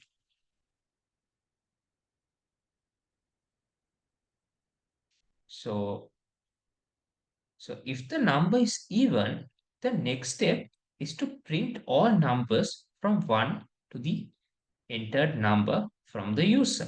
We can use a for loop for this, right? So let's say if the number is even, right, then we need to print all numbers from 1 to the entered number. So for this, we can use a for loop. Let's use a for loop like for I in range 1 comma number plus 1, and then print 5, right? So you can write it like this. So I have used a number, right? So I have used a number plus 1 here because the range function goes up to but doesn't include the upper limit, right? This is the upper limit and this is the one is the lower limit, and the upper limit is number plus 1, right? So number plus 1 is not included as I mentioned before, and that's why I have used number plus 1 instead of number. For each value, and then for each value I in the range, the loop will execute and print the value of I, right? So for each value I in the range, uh, it'll the value of I will be printed. Next, if the number is odd, let's look what we need to do, right? If the number is odd, we only want to print the even numbers from 1 to the entered number. So I can write something like this here.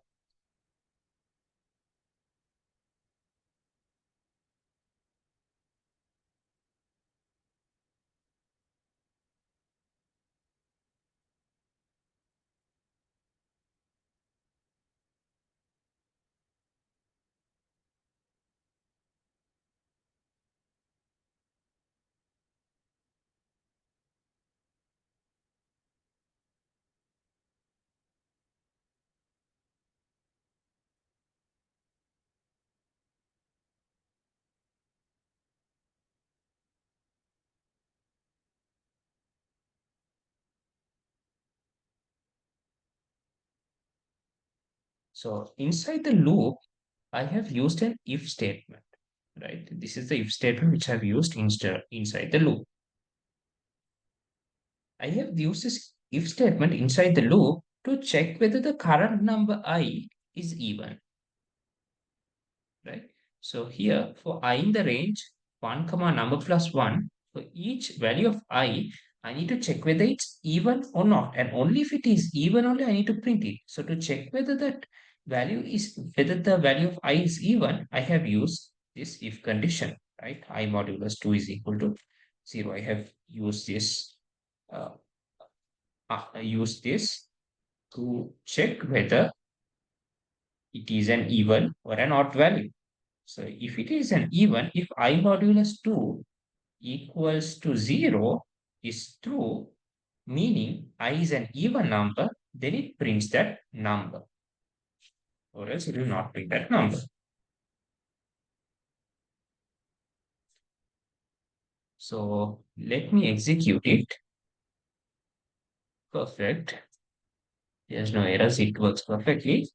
By the way, I want to say writing, so the like I would like to say that this is not the only method in which you can solve this solution. There could be multiple other ways in which you might have solved this solution as well.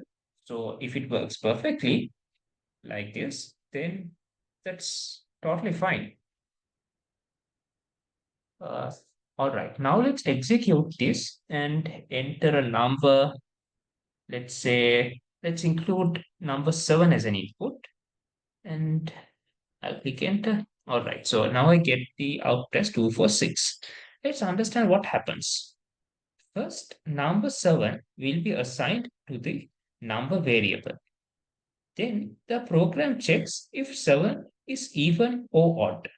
Since it's odd, the for loop starts iterating from 1 to 7. Inside the loop, only even numbers are printed.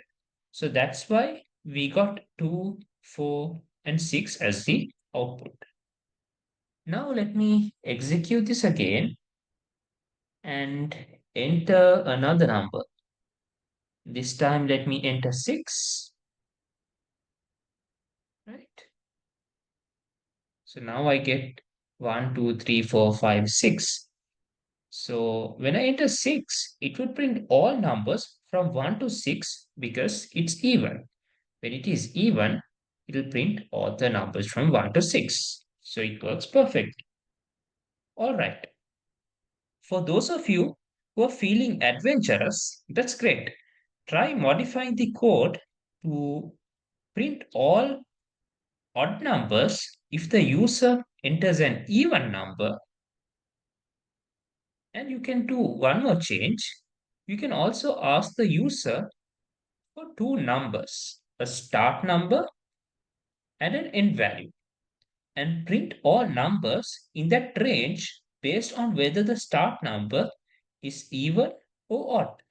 So you can try making these two changes as well if you find this adventurous. And feel free to share your solutions in the comment section.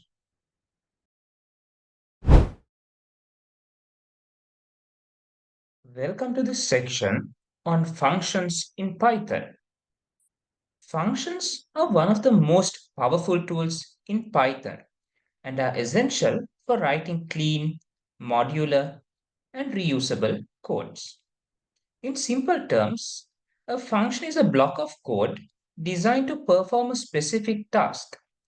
We can define a function once and then reuse it as many times as needed throughout our program. This helps in avoiding repetition and makes our code more organized and easier to maintain. So, here is an example of a basic function in real life. Just think of a function as a coffee machine. You input coffee beans, water, and then press a button. This is like calling a function with some inputs. And out comes a cup of coffee, and then out comes a cup of coffee, which acts as the output. In Python, functions also works very similarly. They take inputs, process those inputs, and then give you the result. So in Python, we define a function using the def keyword, followed by the function name, parenthesis, and then a colon. After that, you write the code, the function will execute. So that's the structure of a function in Python. So for example, def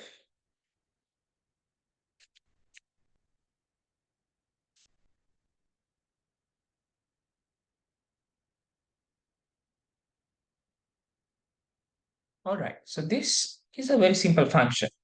So here I have first used the def keyword.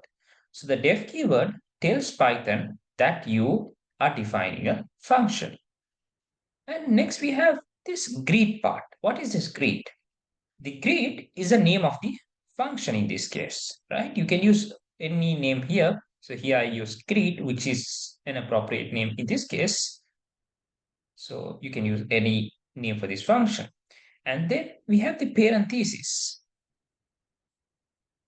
The parenthesis indicates that this is a function.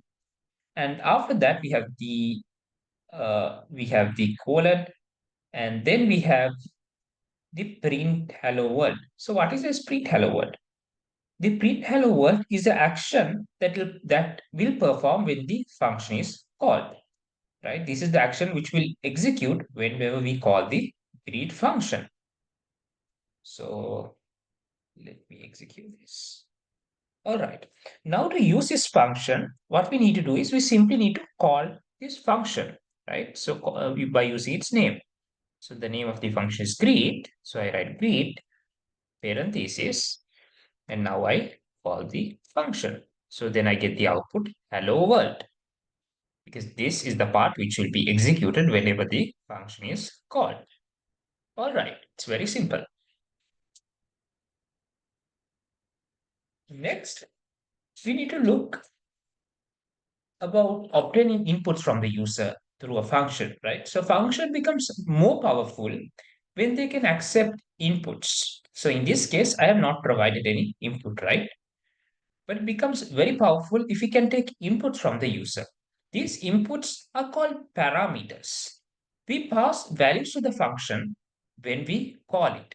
And these values which we pass when we call a function are known as arguments. So now let's slightly modify a greet function to accept a name, right?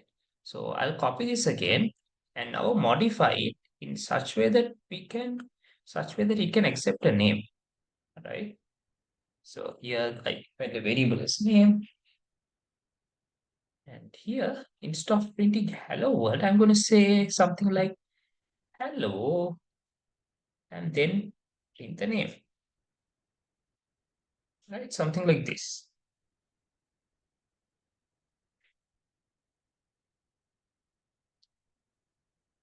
So let me execute this. All right. So now when we call the greet function with an input name, right, with an argument, the output will be different than before. Let me show, for example, let me use a name. Let me use Sakib here, right? So this is the greet, this is the name of the function, and this is the argument which I'm providing, and this is the parameter. So let me execute this. And when I execute this, I'm supposed to get hello Sakib. Perfect. So what's happening here is we have name, which is the parameter, right? Dix acts as the parameter. It's a placeholder for the value we pass into the function. And then in this case, Sakib, right? This is the argument, right? It's an actual value we give to the function when we call the function, right? So this is the parameter and this is the argument. That is also easy. All right. So far, functions have been printing output. But what if we want a function to return a value that we can use elsewhere in our program without just simply giving it as an output within the function itself? For example, let's create a function that calculates the scale of a number, something like this. Def scale. This is the input.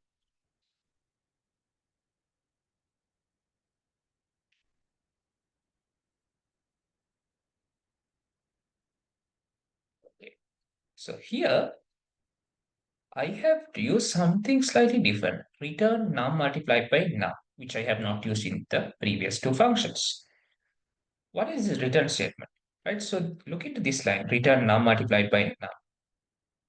The return num multiplied by num sends the result of the multiplication back to the column. This means we can store the result in a variable or use it in other calculations. So here, instead of just printing it out, I can store this value now in a particular variable.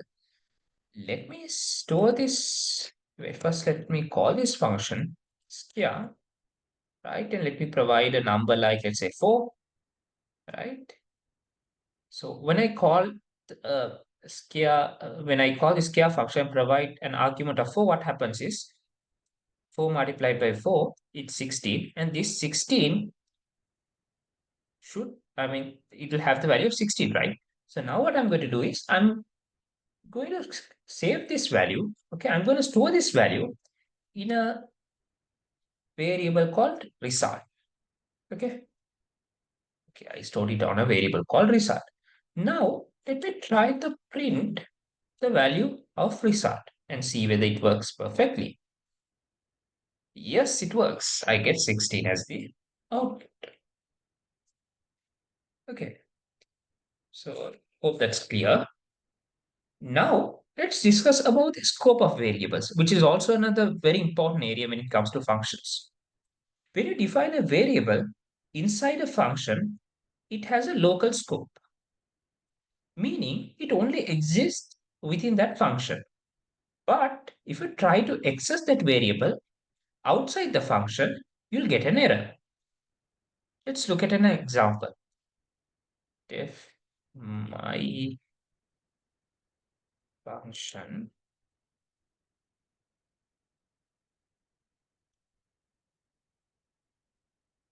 is equal to 10, print x.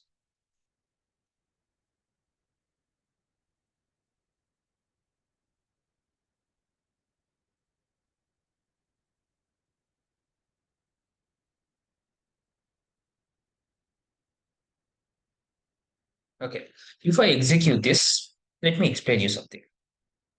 Now here, this x is equal to 10, right, is within this my function, right, is within this function, right? So it has a local scope because of that. So it exists only within that function. So if I try to exist that variable x outside the function, then I should get an error. So here when I try to access this x variable, I should get an error because x is equal to 10 is a variable which is existing only inside the function, right? So this is a local variable. This is a local variable. And if I try to access this variable outside the function, I would get an error. But here, this will print 10 because I'm just calling the function, right? This will print 10. But however, this print x, is it inside or outside the function? It is outside the function. I have defined x is equal to 10 inside the function, and because of that, it is a local variable, and I'm trying to access this local variable outside the function, so I should get an error when I execute this line. So this will cause an error because x is not defined outside the function. Yeah, so I executed it. I get the same error which I mentioned. Look, name x is not defined. Okay, so that's the reason why I get this error. But here, I mean, initially 10 was printed, right? That is because this line executes with no errors, right? Because I'm simply calling this function, my function. So that's why I get 10 as an output with no errors. But when I try to print x, I get an error because x is not defined outside of the function.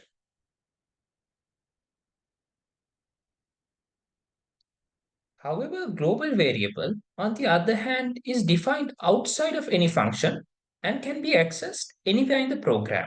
So if I define a global variable, that can be accessed anywhere in the program.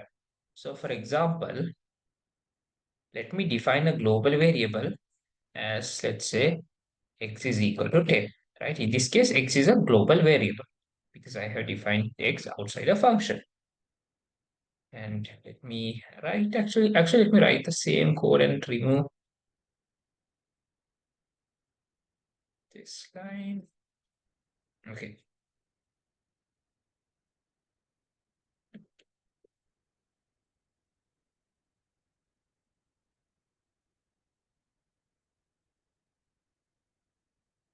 What do you think would happen here?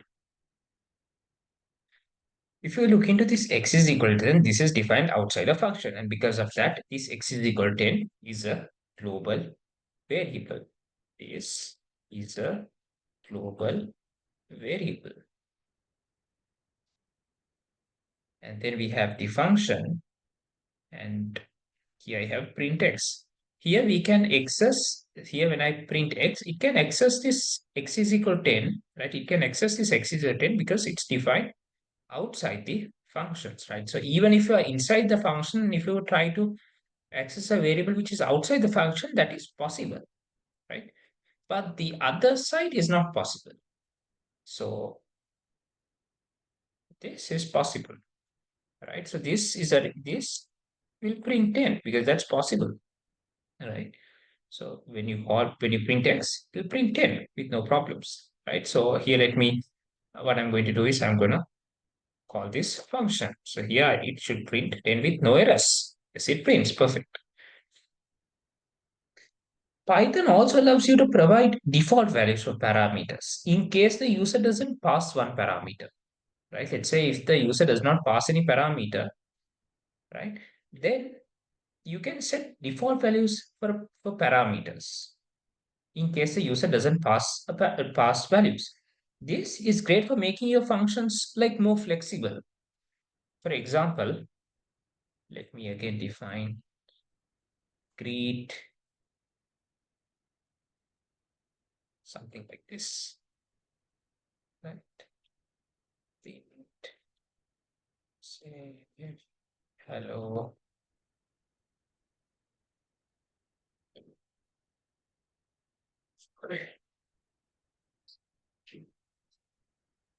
Okay.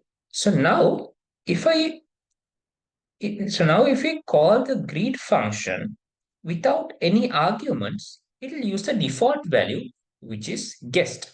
Right. So this is the default value which I provided. Right. Guess is the default value which I have provided for the parameter. So in case if the user does not provide a default value when calling the function, guessed will be used as the default value. So let me show you. For example, let me just run this code without providing a value. So now I should get hello guest. Okay, because I have not provided a value. But let me now provide a value, right?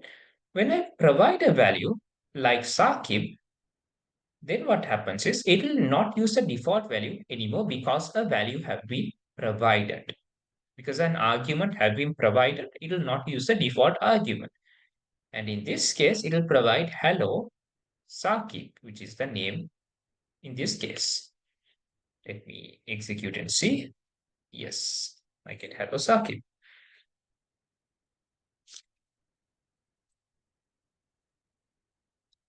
We can also pass arguments by keyword.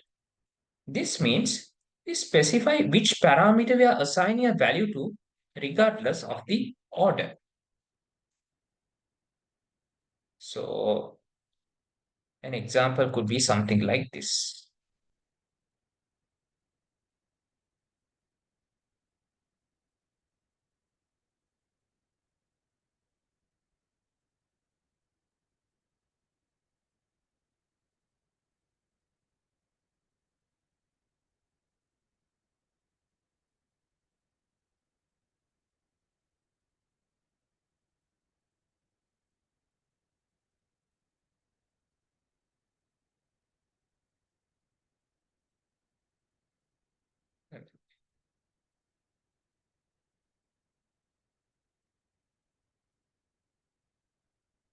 This is the function. And now let me provide arguments with the keywords. I'm calling the function greet, and now I'm providing arguments with the keywords. Let the first name be, let's say, John, and let the last name be, let's say, Doe, right? So here it will give it as John Doe. I mean, we can even do it like this because we are anyways providing arguments by keyword.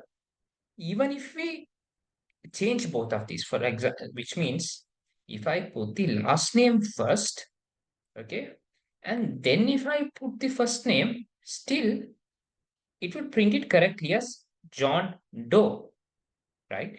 Because I'm providing the arguments with the keyword, right? So let me execute it and show you. Yeah, hello, John Doe.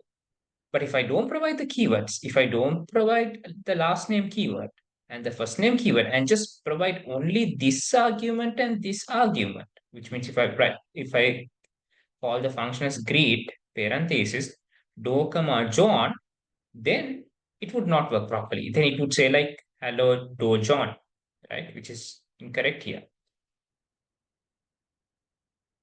Right. So that's where we call arguments by keyword, right? It would help us to solve that problem. Okay. So next, let's look into one of the biggest advantages of using functions, right? So one of the biggest advantages of using functions is that they help you organize your code. Imagine you're writing a program that calculates both the area and the circumference of a circle. Instead of writing the same formula in multiple places, you can create separate functions for each calculation, right? So if you create separate functions for each calculation, I mean, let me even write it and show you. So let me write.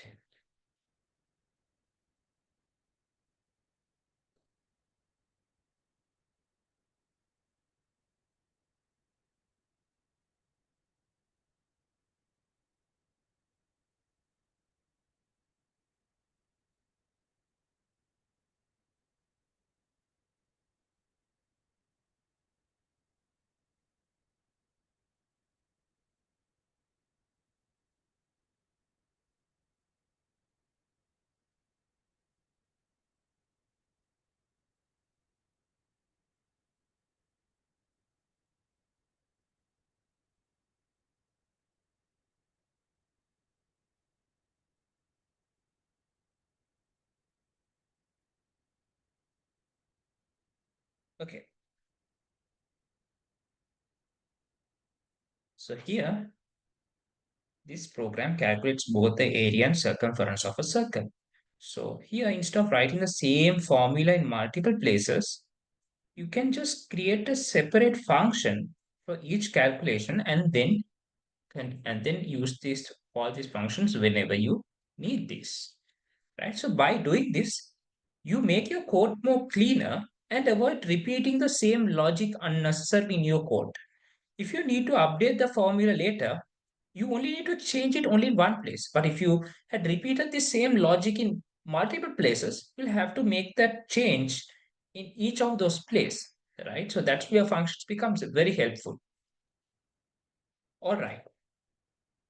Now let's wrap up this section with a small challenge, right? So what you guys need to do is you need to write a function that asks the user for their first name, last name, and age, right? So you need to get the first name, last name, and age from the user. And then you need to use a second function to calculate how many years they have until they turn 100.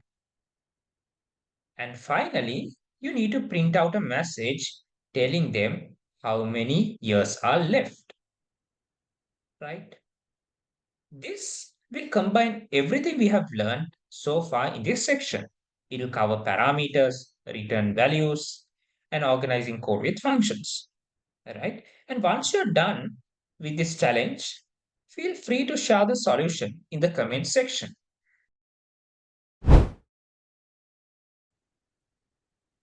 In this lesson, we'll be learning on modules in Python. Python is an incredibly versatile language. And one of the reasons for this is extensive use of modules.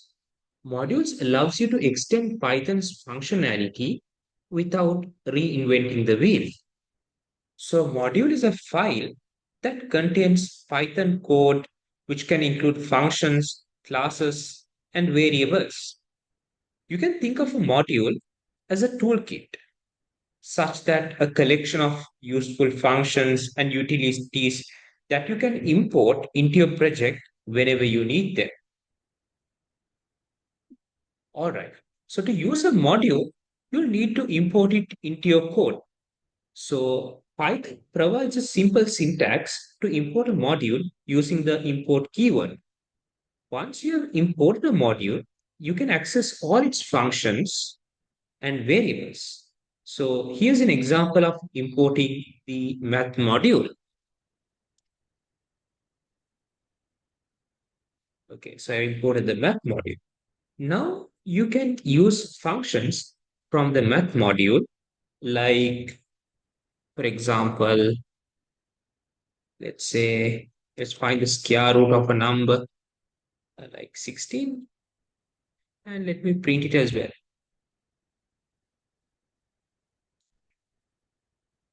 Okay, so here I'm using a function from the math module, that is a square root function from the math module.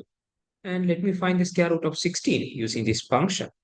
And this should print me 4 as the value. Let's check whether we get 4. Yes, we get it.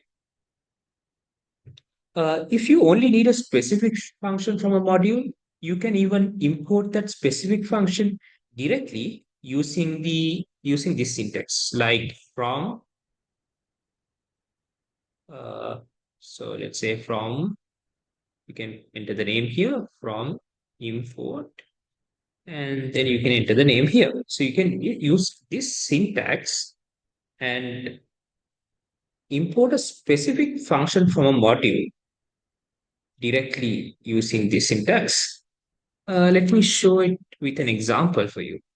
So for example, you can write something like this: from math import square root. So here I'm importing the specific square root function from the math module. Okay, and now I can print square root 16. You also should get the same answer like before. Yes, 4. Okay, so Python comes with a standard library of modules that you can use for various tasks. Let's explore a few popular ones that you will likely use more frequently. So, as we discussed here, the math module is something very important which you would meet frequently. So, this provides many mathematical functions, starting from square root, sine, cos, and much more. And then we have the random module. This random module generates random numbers, which is useful for simulations and testing. For example, let's import the random module, and I'll show you an example. So now let's print something like this: random dot. And 10. So what happens here is that it will print a random number between 1 and 10. Let me try whether it works. Yes, it works. And now let me try again, uh, rerun it again and check whether we get the same number or a different number, because it should give us a random number between 1 and 10. So the number may vary. I mean, I can still get 9, but even I can get still another number between 1 and 10. So let me rerun it again. Yeah, and this time I got 10. I mean, if I again rerun it, I would possibly get some other value. So let me run it again. Now I got 6. And then we have the date time module. Date time module deals with dates and times. For example, from date time, time.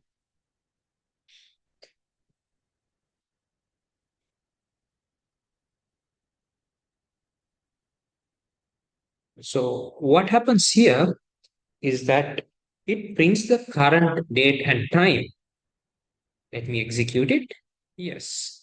So I'm from Sri Lanka. So this is the uh, current, I mean, it's 29th of September today, and the time is 11:51.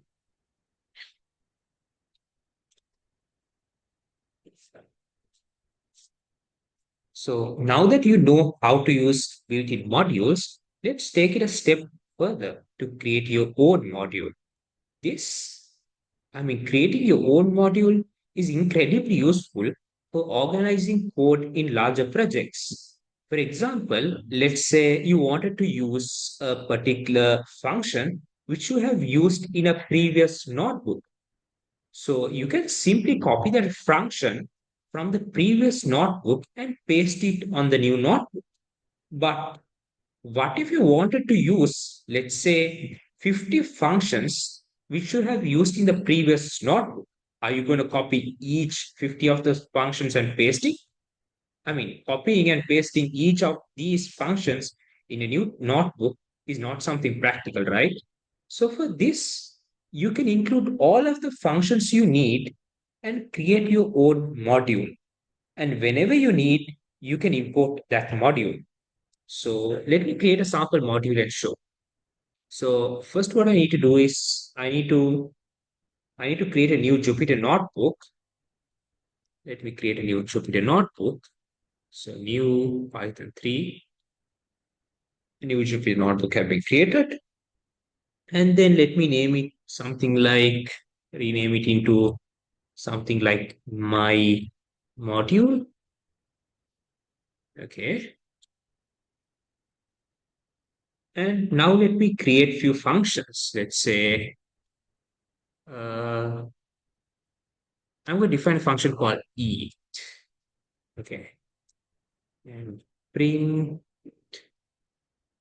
I am eating, where this function is called. And then I'm going to define another function called def sleep this time. Let's say this person eats and sleeps always. So then print I am sleeping. Okay, so when you call the eat function, you'll be getting I am eating, and when you call the sleep function, you'll be getting I am sleeping. So now let me execute it. And next, I need to download this as a Python file. So let me download it as a Python file that is .py. Select this option. Okay, it's been downloaded as a Python file. So now I need to copy it from the downloads folder. So let me go for the downloads folder. Uh, yeah, and let me copy this from the downloads folder. And now I'll create a new folder in my C drive called, let's say, I'll go for my C drive and create a new folder called, let's say, functions.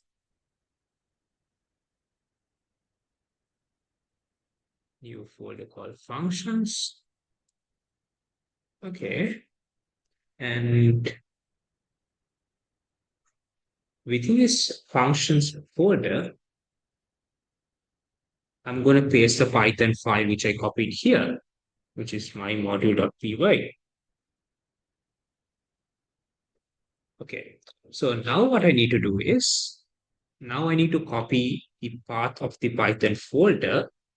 Let me go back to the Python folder. So this is functions, and I need to copy the path of the uh, Python folder. So here I need to select the copy as path option. So now I have copied the path of the Python of the functions folder. And now let me come back to the Jupyter notebook, the original notebook, which is Python for data science, which we have been using before. And now let me import sys. Sys means the system module, and then sys dot path dot append. And now let me paste the path of the folder. which is functions folder under C drive. And let me execute it. Okay. And now I need to import the my module. Let me import it as, let's say, my module. No, I'll use it as MM. I mean, you can rename it. You can call it, use any name. Yeah, I'll use MM because it's easy to call rather than using the entire word my module. So import my module as MM. Okay. And now I can call the previous eat and sleep functions without just copying and pasting the eat and sleep functions. So mm.eat. So now when I call the eat function, I should get I am eating because I define the eat function to as I define the eat function to give an output as I am eating where the function is called. So now here I get an output as I am eating. And then let me call what was the name of the other function? Sleep, right? Yeah, sleep function. Now I should get an output as I'm sleeping. Yes, it works perfectly. So, by the way, if you're working on a large project, let's say with multiple modules, so then you can organize you can organize them into packages as well. So, we need to understand that modules are incredibly powerful for data science because they allows you to easily import and use libraries that provide tools for data manipulation, analysis, and visualizations. Some commonly used modules for data science include NumPy, which we'll be using for numerical operations, and then we have the Pandas, which will be used for data manipulation and analysis. And we also have the Matplotlib, which we'll be using for data visualizations. So we'll discuss about all of these NumPy, Pandas, and Matplotlib in the future sections of this course. And in the next section, we'll be discussing about strings in Python.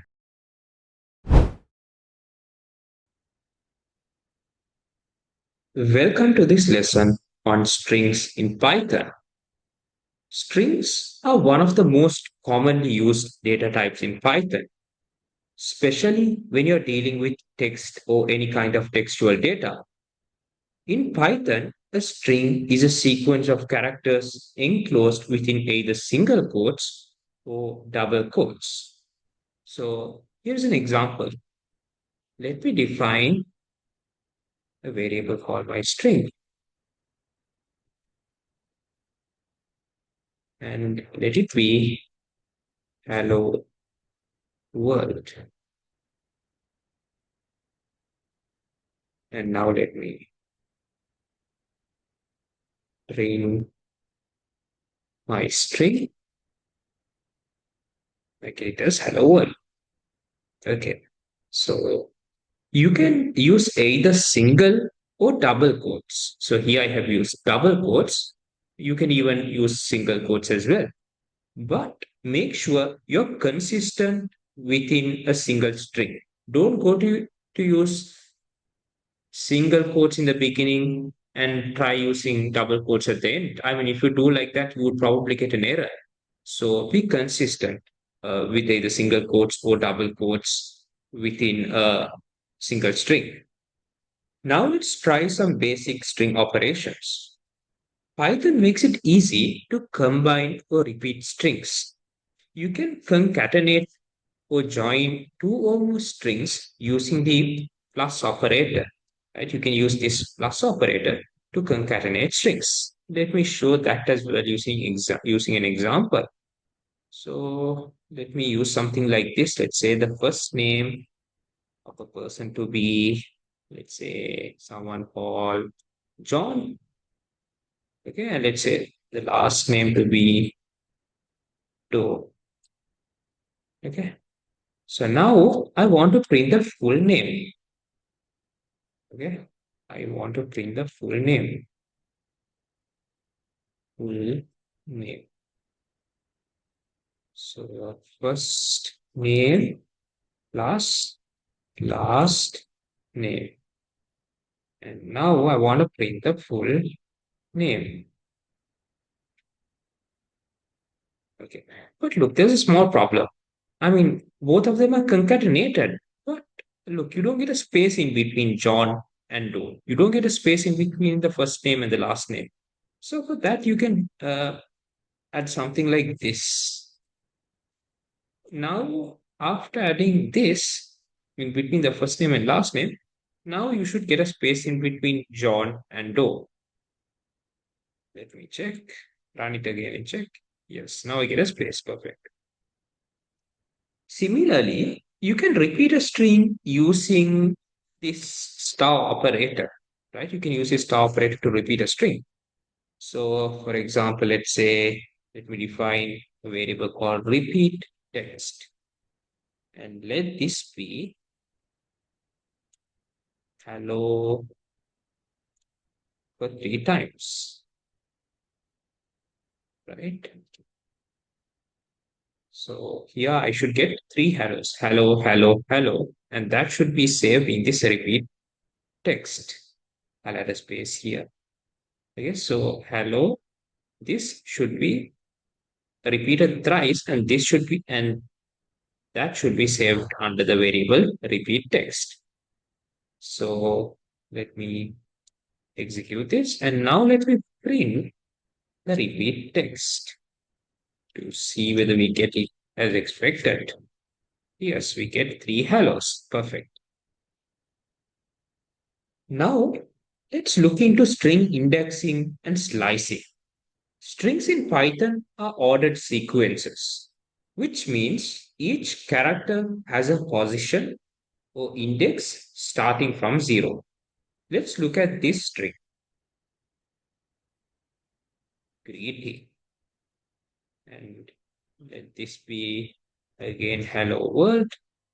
Okay, so now you can access individual characters using indexing. Let's check how it works. So let me print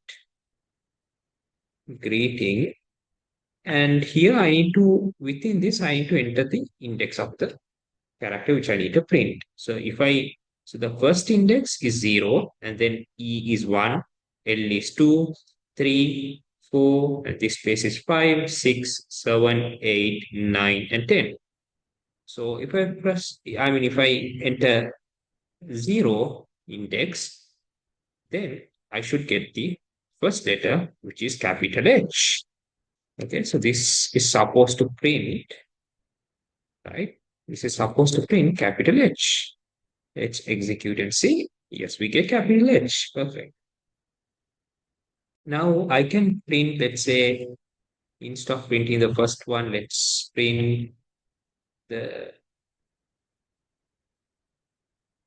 instead of printing the first index, let's print, let's say, the sixth index. So in this case, the sixth index will be 0, 1, 2, 3, 4, 5, 6. It will be the letter W. So let me execute this. Let's see whether we get the letter W. Yes, we get it. Python also allows slicing, which is a way to extract parts of the string. You can specify a range of indices to extract a substring. So this works like this. Print, and again greeting.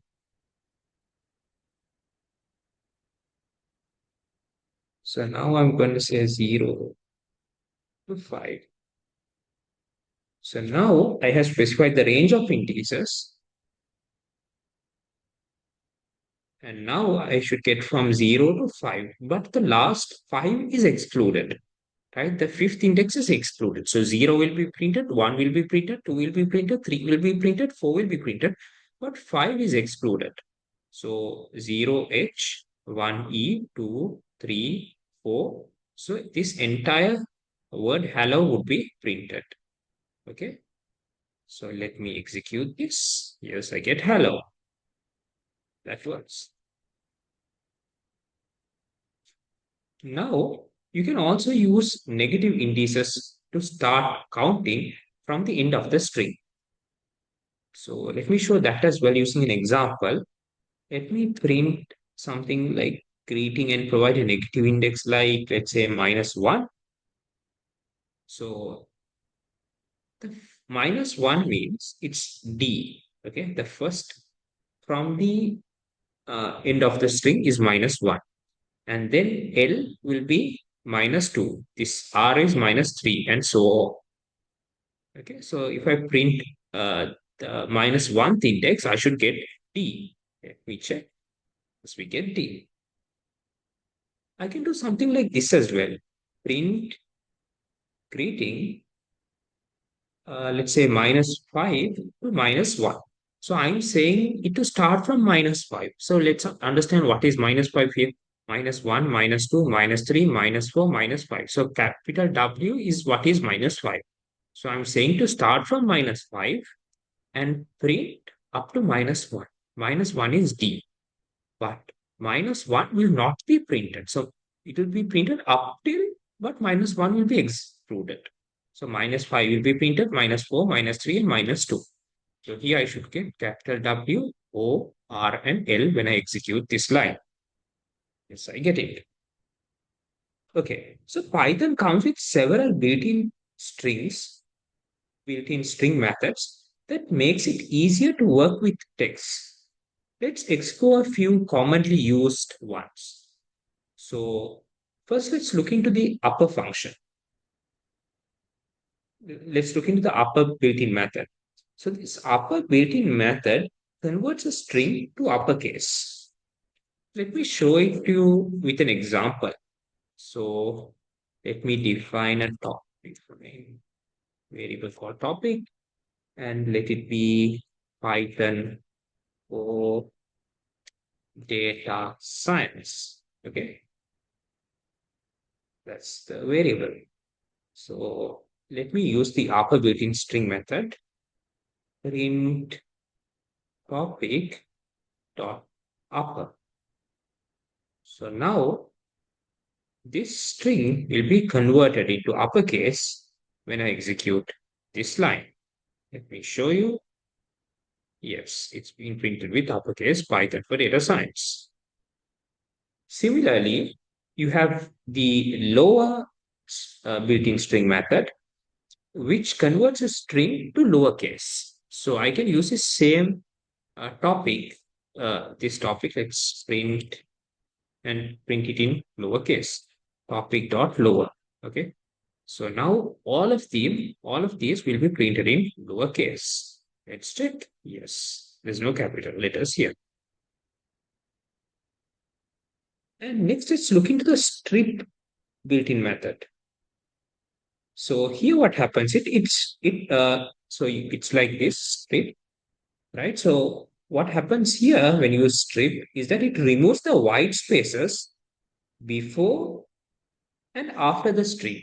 So for example, here there is no any white spaces before and after the string. So let me again define this. Let me copy it and paste it here. But in this time, let me add the white spaces before and after the string.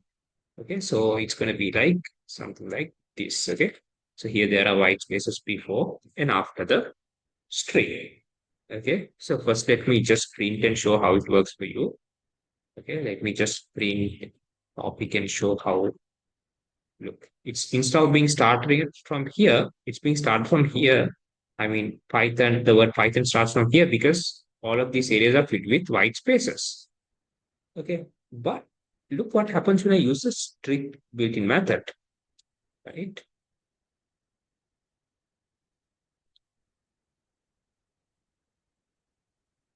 Look, all of the white spaces before and after the string have been removed when I use the built-in method. So that's what happens when you use string. Next, let's look about the replace, right? About replace. So in replace, what happens is it replaces substring with another substring. So uh, let's say I'll just again copy this and paste it here. Okay, execute this. And now let me use replace. Print topic dot replace. And let me replace data science, right? Let me replace the word data science with, let's say, Python for beginners instead of data science. Okay. So now this data science will be replaced by the word beginners. Okay. So let me execute this line and show you. Yes, it's been changed into Python for beginners. This data science have been replaced into beginners. Perfect. And then we have the split built-in function. So what happens here is that it splits a string into a list of words based on a specified delimiter. So let me print that as well and show you topic dot split. Okay, so I'm going to split all of them using the space. Look, so now based on the space, it splits a string into a list of words, right? So I'm getting a list of words here, and this is a list of words have been obtained using by splitting them based on wherever I get a space. So I get a space here. So this is one word. This is one. So based on that, they have been broken and they have been added to a list. So that's what happens when you use split.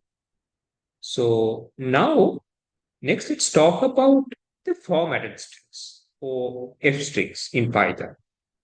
F strings are a convenient way to embed expressions inside string literals using curly braces. And we have also used this F string even in the previous sections as well.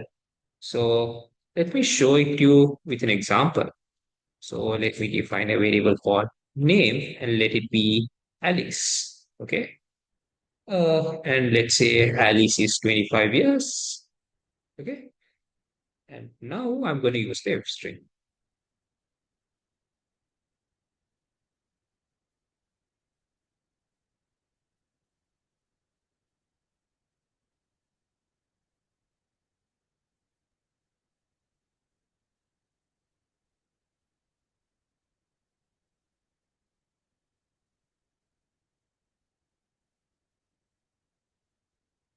Okay. And next I'm going to print this. Oops. I forgot to. Okay.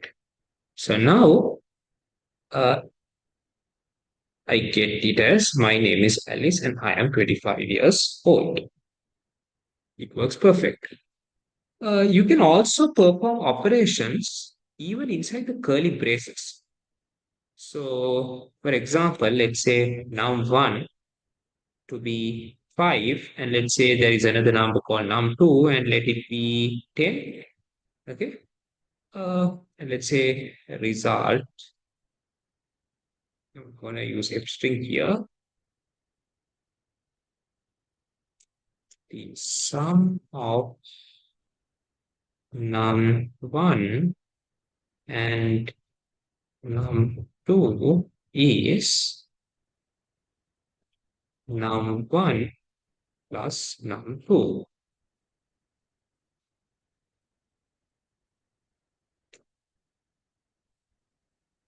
Now let me print result. Look, it works perfectly, right? So here I have performed an operation within this curly brace, which is num1 plus num2. And here I get the sum of num1 plus 1 plus num2, which is 15. Okay, so F-string makes it easier to format dynamic content, especially when you're working with large amounts of data. In data science, you'll often deal with text data, right? So strings play an important role in data pre-processing, data cleaning, and even feature extraction. So here are a few practical examples. Let me show. So the first thing is, let's say, when you're cleaning the text data, okay, uh, you can use strip and replace to clean up noisy data. For example, let's say a variable. Let's say the raw data to be something like, so here there are some blank spaces, and then this raw data has the name John Doe, comma, and now instead of just mentioning the age, let's say you're getting age is also being there in this. Yes, age, and let's say 25 is there here. Okay.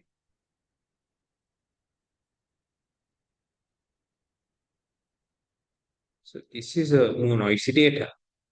Okay, so now I'm gonna clean this data and save it under clean data. And I'm going to save it as I'm going to use the strip and replace here. So strip is there, is used to remove these white spaces. And I'm also going to use replace. I'll show you why. Strip to remove the white spaces. And then at the white space at the beginning, and then replace. I'm going to replace this age because this is unnecessary, right? I want to replace this age. Let me keep it like this, okay? And I'm going to replace this age into, I'm going to remove that age because we don't need it. Okay? And I'm going to finally print the clean data. Okay. Look, now it looks perfectly. John Doe, 25. Also, when it comes to like splitting and extracting information, you can use split to break a string into components. For example, wait, text.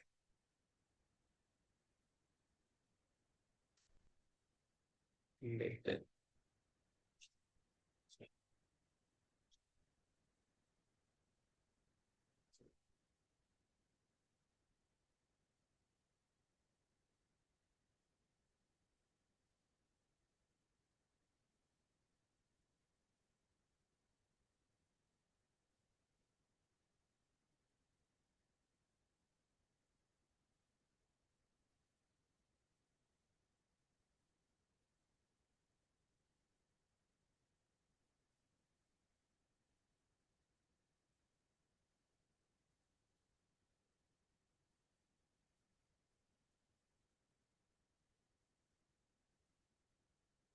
Okay, now I have saved them in the variable data. So now for item in data, I'm going to create key and a value.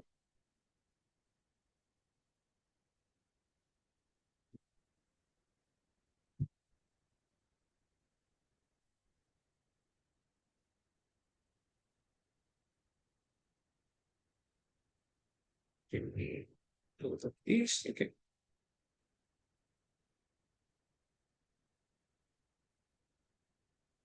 Finally, I'm going to take tabs.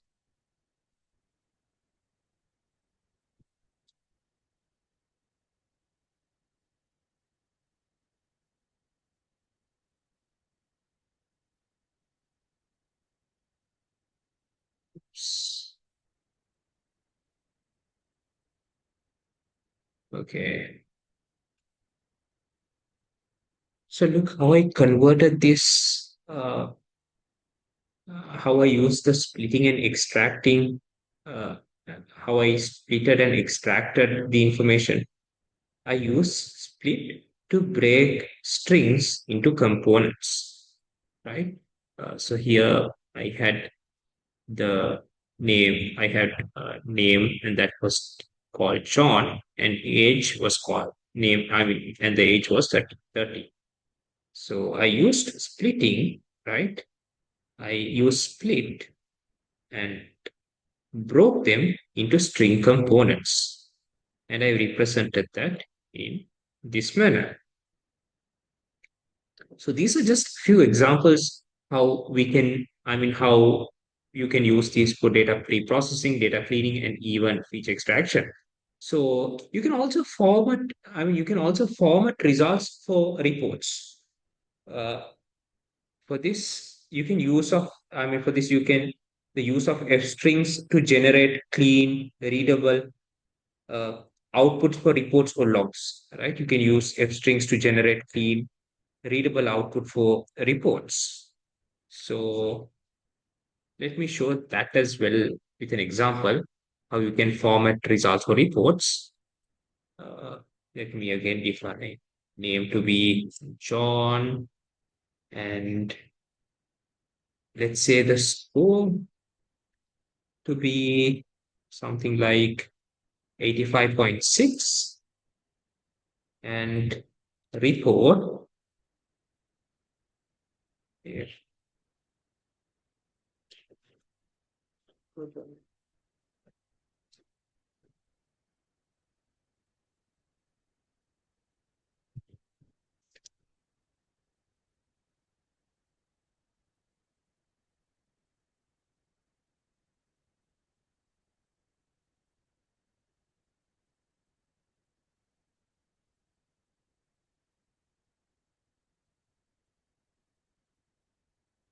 Now let me, oops, and now let me print the report. Look. So here I formatted the results and showed it in a format which is suitable for a report. All right. So we have covered a lot in this section about strings. So in the next section, we will discuss about data structures such as lists, tuples, sets, and dictionaries.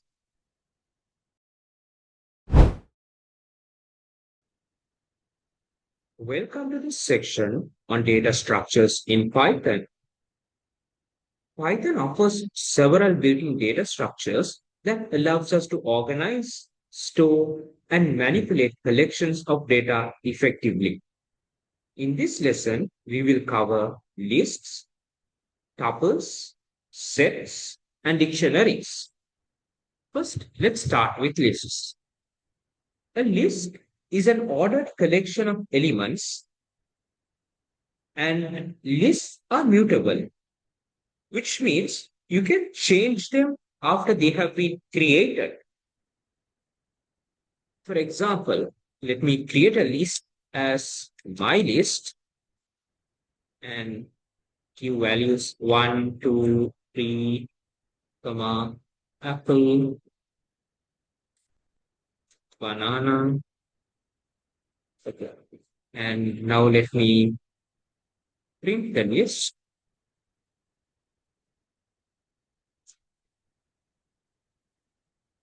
Okay. So this is an example of a list. A list can contain a mix of integers, strings, or even you can include another list inside a list, right? You can include other lists inside a list. You can access element of a list using indexing as well. For example, let me access the zeroth element in the list. So it's same as strings. You can use the indexing my underscore list, and let me print the zeroth element. So the zeroth element is 1, first element is 2, and so on. So let me print the zeroth element. I should get 1 as the output now. Yes, I get 1 as the output. Let me try for some other element as well. Let me try maybe accessing, printing the, let's say, third element. So that will be 0, 1, 2, 3. That will be apple, right? So when I print the third element of the list, I should get apple. Let me print and see. Yes, I get apple. But lists also support slicing, which allows you to extract a range of elements. Uh, so I'll show you how to access a range of elements. To see an example, print, let's say, my list, And let me print elements from 1 to 4. So here, the first element, which is 2, I mean, 1 is the zeroth element. So the first element will be 2, second element will be 3, third element will be apple, and fourth element will be banana. But just like strings, we are not going to print the last element will not be, it's excluded. So it will be 1, 2, and 3. 2, 3, and apple will be printed. Let's check. Yes, we get 2, 3, and apple as how. Also, you can modify a list because I said that lists are mutable before, right? So because of that, you can modify a list. Let me show you how that works as well. So let's modify the first element to be orange. Okay, orange. So now instead of 2, we'll be having orange in the list. And now let me print the list and show you. Look, instead of 2, we're having orange in the list here. Lists also comes with several built-in methods that make working with the lists easy. Let's look at a few of those built-in methods. So first we have the append method, right? We have the append method. So this append adds an item to the end of the list. So for example, let me uh, append grape to the list, all right? So now grape will be added to the end of the list. That is after banana, grape will be added, right? So now when I print the list, you can see grape have been added to the end of the list. And then we have the remove method. The remove method removes a specified item. So my list remove, what shall we remove? Let's remove apple. Let's remove apple and then print the list. So now apple will no longer be in the list. Look, 1, orange, 3, banana, grapes. Apple have been removed. And then next, let's look into the length method, right? So you write as len. So this returns the length of the list. So for example, let me print the length of the list.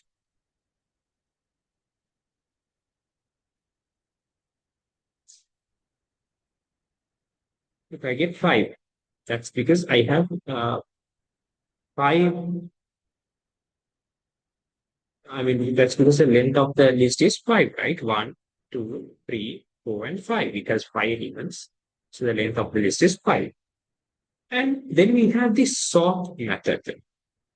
So sort is used to sort the list in place. To show how this function works, let me define a new list as, let's say, my list 2, my list 2, and let it have values 3, 2, 3, 1, and 2. Okay, so this 3, 1, and 2 is not sorted, right? And now let me sort. And now let me sort this list using the sort method, right? So now this list have been sorted. And now I'm gonna print this list and see whether are we gonna get 3, 1, 2, or the sorted list, which will be 1, 2, and 3. Look, we get the sorted list, which is 1, 2, and 3. So that's how this sort method works. All right. All right. So now we have talked about the list. Next, let's move into tuples. A tuple is smaller to a list, but it's immutable. meaning you cannot change its elements after it's been created. So here is an example. I'm going to define a tuple as my tuple, and that's going to have values of 1, 2, 3, and then apple and banana. Okay. And now I'm going to print this tuple. Right. So this is an example of a tuple. Once a tuple is defined, its elements cannot be modified, added, or removed. This makes tuples useful for storing fixed data that shouldn't change. You can access elements in a tuple using indexing, just like with lists. So let's try some examples using indexing. So let's print, let's say, the zeroth element of this tuple. So the zeroth element will be 1. Look, let me try show you another example. This time let's print the third element of the tuple. So the third element will be 0, 1, 2, 3. That is apple. Look, we get apple. So, but trying to modify a tuple will result in an error. For example, let me try to maybe modify the tuple. Let's say, let's say the first element, I'm going to define it to be, I'm going to modify it to be orange, like I previously did for the list. For lists, you can modify, but in tuples, if you try to modify, you will get an error. Let me show you. When I execute this line, I will probably get an error. Look, tuple does not support item assignment. All right. So tuples are often used when you want to ensure that data cannot be changed accidentally. For example, they're commonly used to store constants or pairs of data, such as coordinates, right? XY coordinates, or RGB, color values, and etc.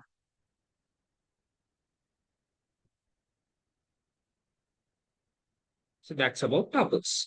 Next, let's talk about sets. Sets are another useful data structures in Python. A set is an unordered collection of unique items. Sets are greater. Sets are, great when you need to store non-duplicate items and perform operations like union, intersection, and difference. So here's how you create a set. I'm going to define a set as my set, and then it'll have a structure like this. Let's say 1, 2, 3, apple. This time was apple and banana. Okay. And I'm going to print the set.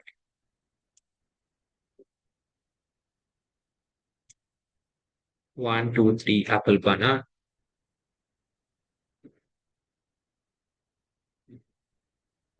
A set. So this is an example of a set. A set doesn't allow duplicate values. Even if you try to add duplicates, they will be automatically removed. And sets support a number of operations that make them powerful when working with collections of data. So it has a union, right? Union combines two sets and return a new set containing all unique elements from both sets. So, for example, I'm going to define a set one set. I'm going to define two sets. Let one set be set one, and I'm going to define it to be 1, comma 2, comma 3, right? And another set as set 2, and it's going to have values 3, 4, and 5. Okay, so I'm going to show you how union works. So now I'm going to print set 1 dot union set 2. Right, so here it's combining the two sets and it returns a new set containing all unique elements from both sets. So I should get 1, 2, 3, 4, and 5 as the output, right? Let me execute it. Execute it and see. Yes, it works perfect. Next, we have intersection. So intersection returns the common elements between two sets. So let me show that as well with an example. Print set1 dot intersection set2, right? So what is the intersection of set1 and set2, right? What is the common elements between the two sets? 1, 2, 3. Here we see and 3, 4, 5. So we can understand that 3 is a common element in both sets, right? So when I execute this, I should get 3 as the output. Let's see. Yes. Next, let's look into difference. This returns the elements in the first set, but that are not in the second. So print set1 dot difference set2.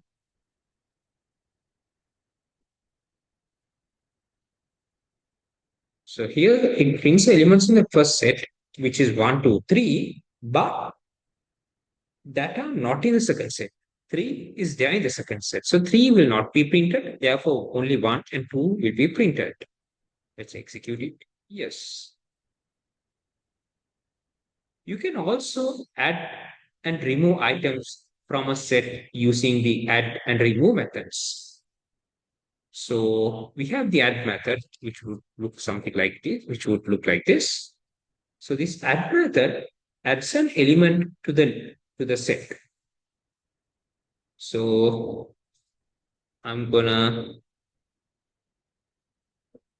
add, let's say, orange to the set this time. Orange. And let me then print the set, print my set. Look, orange have been added to the set.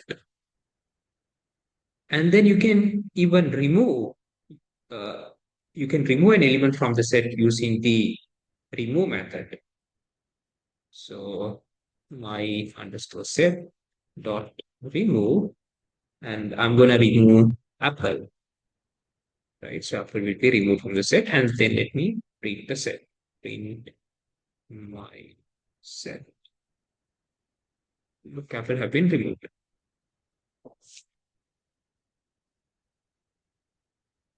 All right. Next, let's talk about dictionaries. Dictionaries is also one of Python's most powerful data structures. The dictionary stores data as key value pairs. Unlike lists and tuples, dictionaries are unordered collections. So here's how to create a dictionary.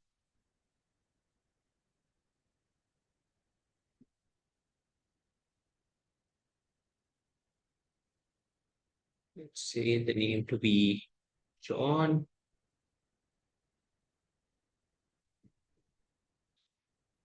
So here, for example, the name is the key and John is the value.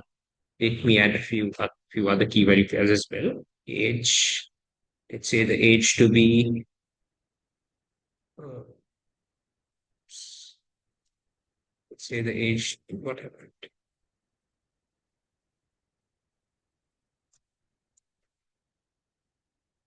Age to be 25.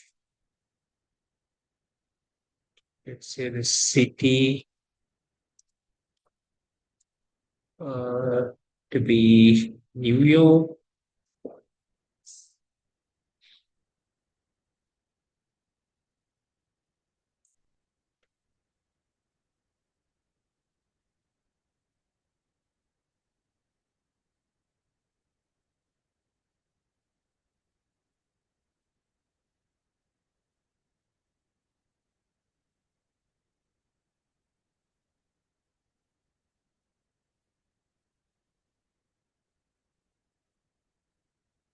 Now let me print the dictionary. So this is an example of a dictionary. You can think of dictionaries as lookup tables, where each key is associated with a specific value. You can access elements in a dictionary using keys. So uh, let me access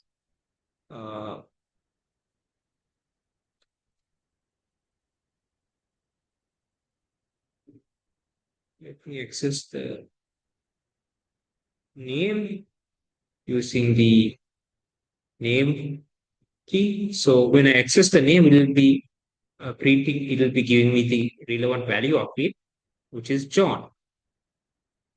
Yes, it works. All right. So to add or modify a dictionary element, you can assign a new value to, uh, to a key.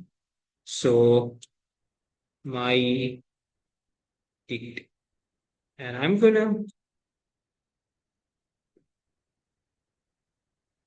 modify the age to be 26.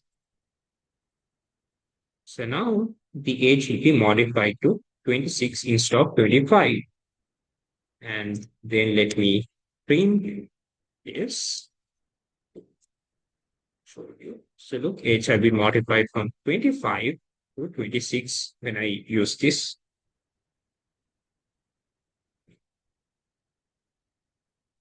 You can also add a new key. I mean, you can also add new key value pairs to a dictionary. So, for example, I'm gonna add the profession.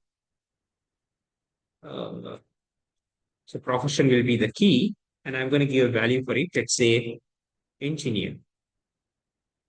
Right? Let's say John is an engineer. So now I'm gonna print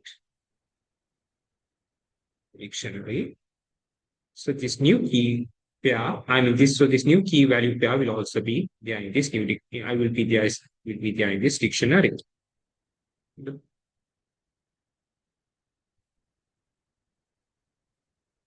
dictionary come up with a variety of useful methods, right? We have keys, which returns a list of all keys in a dictionary.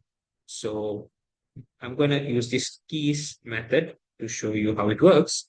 My dict dot keys. So this returns, I mean, this will be printing all the keys in the dictionary. Let me execute this line. The name, age, city, and profession, all four of these keys have been printed. Next, we have a method called for values. I call values. This returns a list of all values in the dictionary.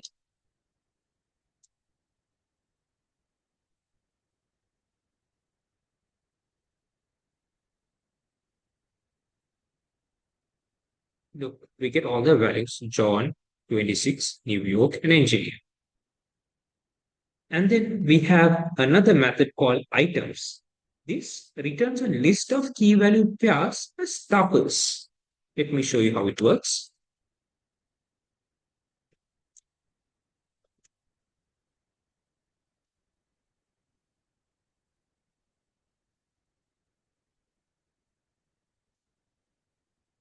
Look, it returns a list of key value pairs as tuples. All right, so this will be one tuple, this will be one tuple. So it returns all the key values. So this is the key and this is the value. This age is the key and 26 is the value. So it returns all of these key value pairs as tuples. And then we have the delete method. This delete method, which we use D and we use DEL for that. So this deletes an element from the dictionary. We show. I'm going to delete. Let's say I'm going to delete city,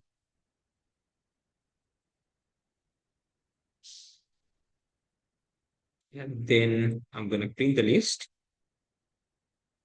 No, sorry, not list, dictionary. I'm going to print the dictionary.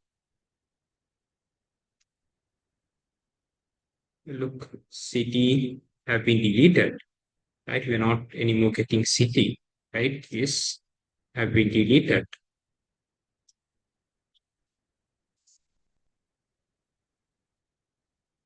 All right. So now before wrapping up with this section, Let's compare the data structures that we have learned so far. We studied about lists first. So lists are ordered, mutable collection of items. We used list when you need to keep things in a sequence and expect to modify the contents. And then we talked about tuples. Tuples are ordered, but they're immutable. We use tuples when you need to ensure the contents won't change, like storing coordinates or configurations. And then sets. Sets are unordered collections of unique elements. We use sets when you need to perform operations like union, intersection, and difference, and when duplicates don't make sense. And then dictionaries, we use dictionaries to store data as key value pairs. We use dictionaries when you need to map keys to values, like a real world dictionary or a contract book.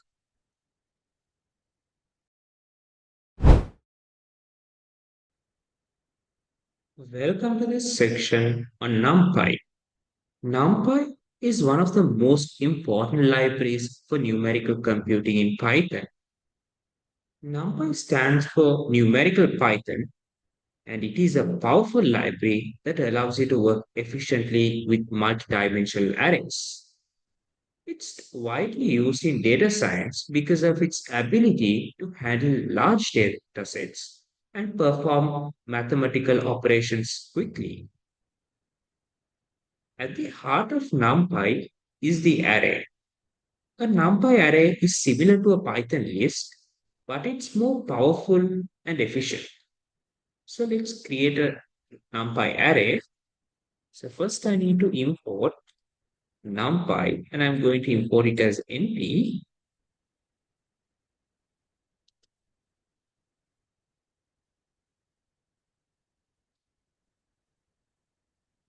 And now I'm going to create a 1D array, like a simple 1D array. Provide values 1, 2, 3, 4, and 5. And let me finally print this array. So this is a simple 1D array. So NumPy arrays are much more efficient than Python lists for numerical operations. NumPy offers several methods to create arrays beyond just using np.array. Here are a few examples. So we have something called np.zeros. So what happens here is it creates an array of zeros. Let me show it to you with an example. So I'm going to define an array to be zero array, and then I'm going to provide 5 as a value for this. And finally, let me print the zeros array.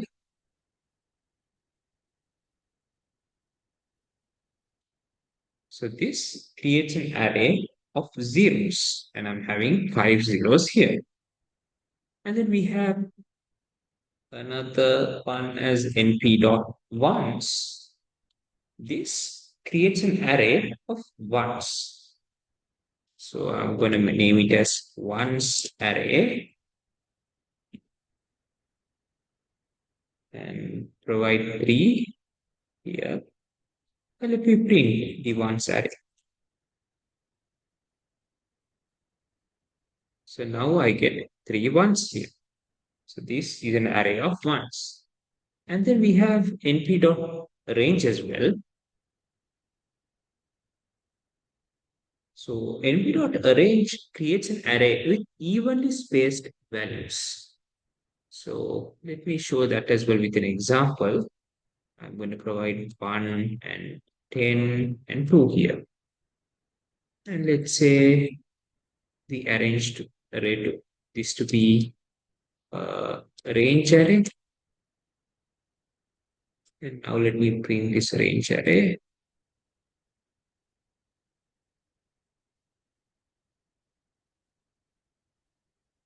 So here it creates an array with evenly spaced values from 1 to 10. So I should get something like I should get an array of one values, an array having values 1, 3, 5, 7, 9. Let me execute it and see. I get. Perfect.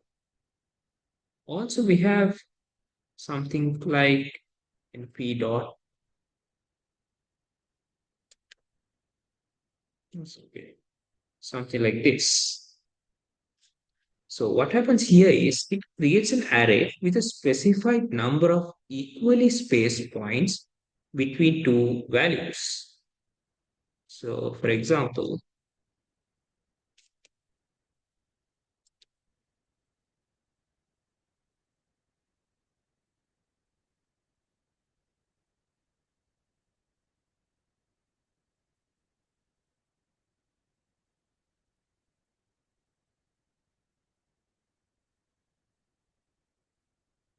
so here what happens is it creates an array with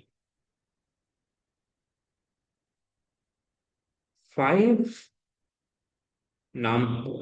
five equally spaced points between 0 and 1. Let me execute this. Look, I'm getting five equally spaced points between 0 and 1, which is 0, 0.25, 0.5, 0.75, and 1. NumPy arrays can have any number of dimensions. It can be 1D, 2D, or even high dimensional arrays. So here's how you can create and reshape arrays with more dimensions. So let me create a 2D array and let me name it as array 1.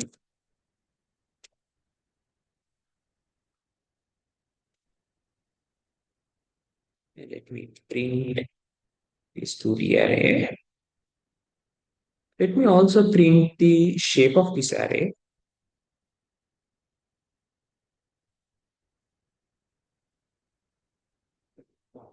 So this is a 2D array. Now let me try to reshape this 2D array into a 3D array. So I'm going to name this 3D array to be array 2, ARR2, and let me reshape it.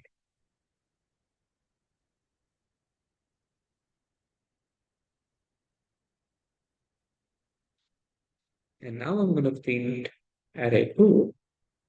Now I'm also going to print the shape of this array 2 to ensure that it is a 3D array. Oops, there is a mistake here.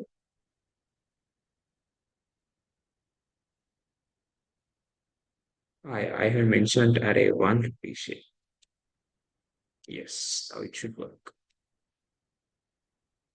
Look, so this is array 2, right? We can understand that array 2, array 1 is a 2D array because it has two dimensions, and array 2 is a three-dimensional array, right? As represented by the shape as well. And then now let's try to flatten this array, this multi-dimensional array. Okay, let's try to flatten this 3D array back to a 1D array. So you can do that by, I'll do it in short. Array 3, I'm going to define it as array 3. And now I'm going to flatten this into 1D array. Reshape. And here I need to mention it as -1. So now what happens is this will be reshaped into a 1D array. And let me bring this 1D array. Look, I get a 1D array. Let me also bring the shape of this 1D array. Bring array 3 shape. Look, it's only having one dimension here. The shape. Next, you can access elements in NumPy arrays just like with list using indexing and slicing. Let's try them as well. So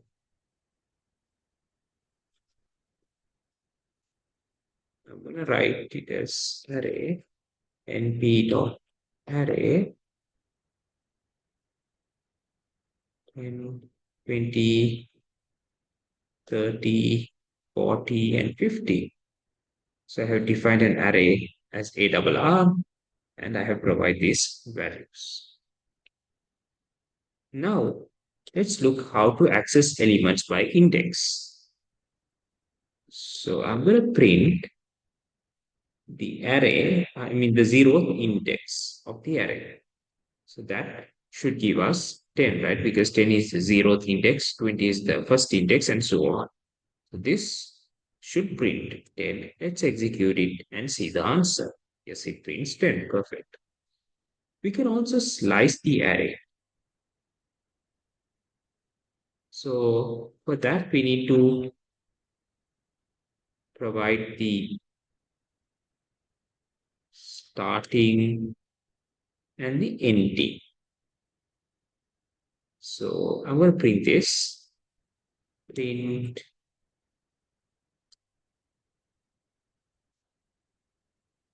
from the first element of the array to the fourth, but the fourth is excluded. So the first element is 20, and the fourth element will be second element, third element, fourth element. The fourth element will be 50, but 50 is excluded. So therefore 20, 30, and 40 should be printed. Let's execute this and see. Yes, 20, 30, and 40 is being printed. You can also slice 2D arrays as well. So I'm gonna define it to be a matrix.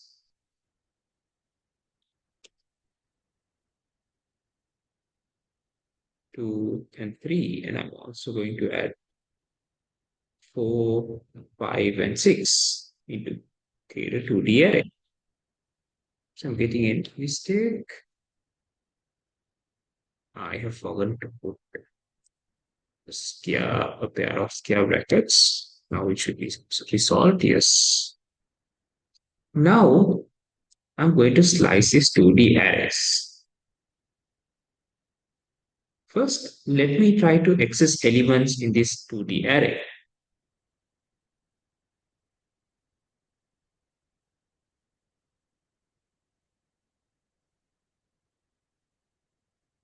So this should print me 2 because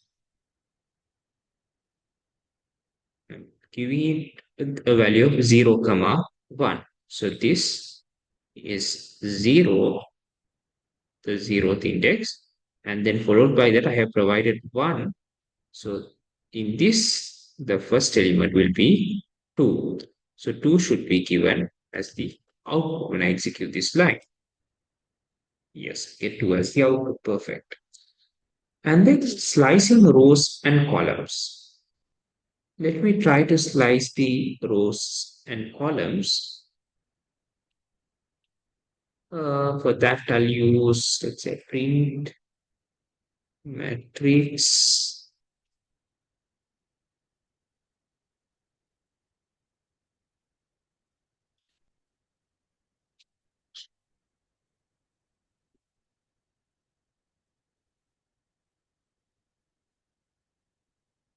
So now what happens is I am getting the second column as the output. So this is an example of how do we slice rows and columns. And then one of the key advantage of NumPy is vectorization. Vectorization allows you to perform operations on entire arrays without needing to write loops. Let's see this with an example.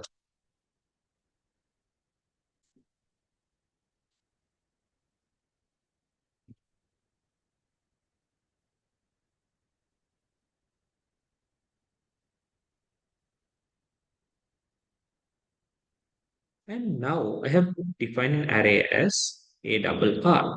It has values from 1 to 5. Let's say that I need to add 10 to each of these elements. I can do it like this instead of using a loop.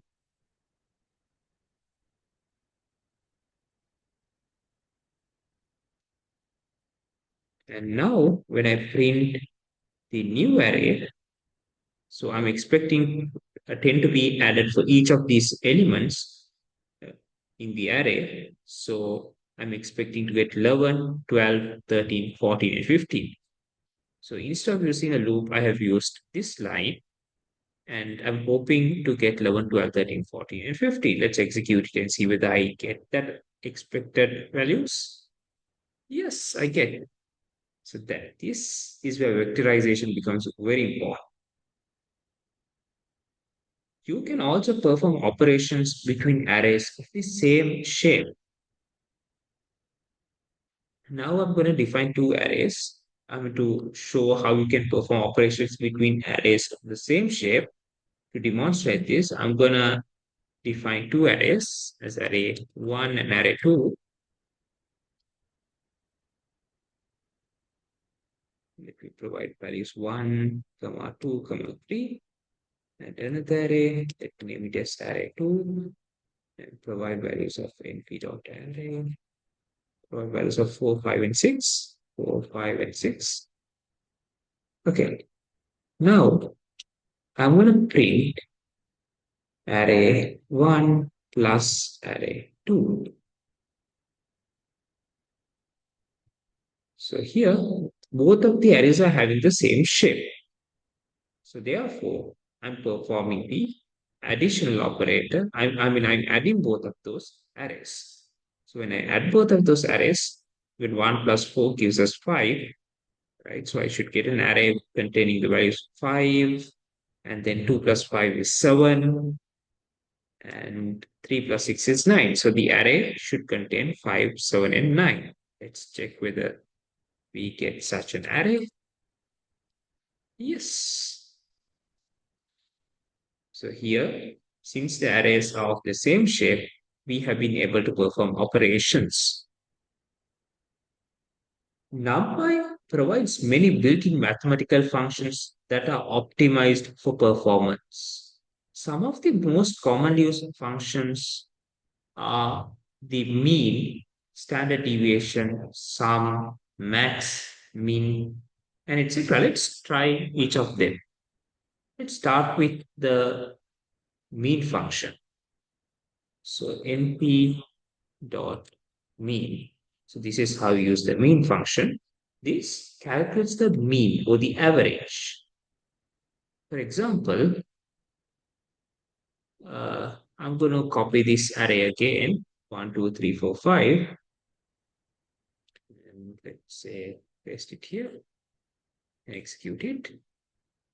And now I'll show you how the mean function works.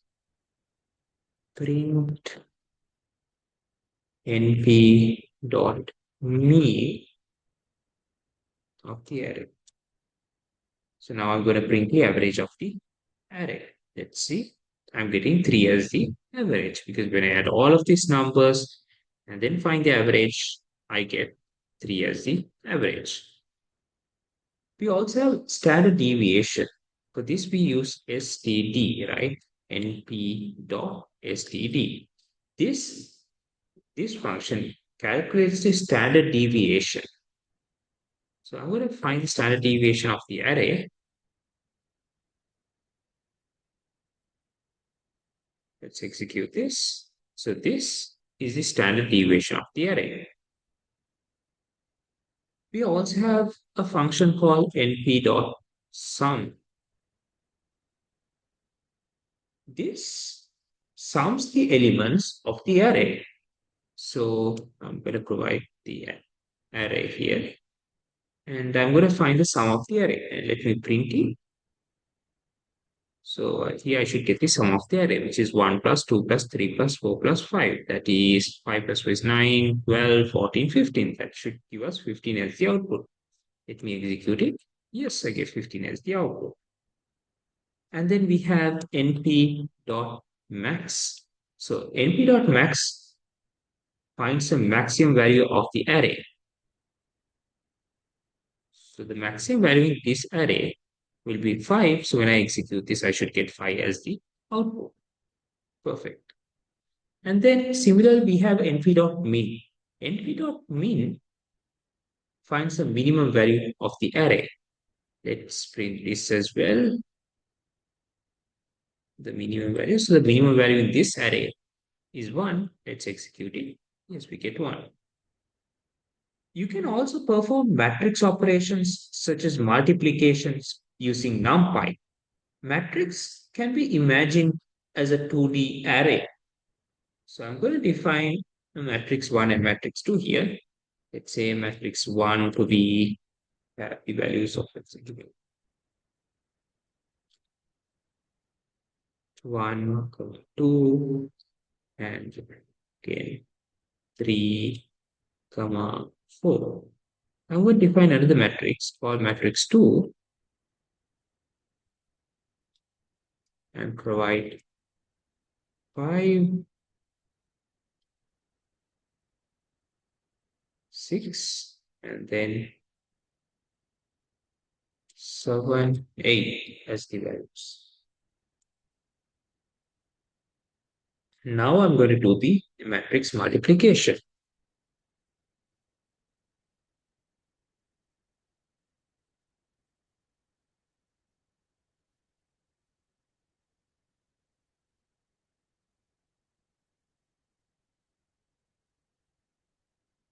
Let me print the result.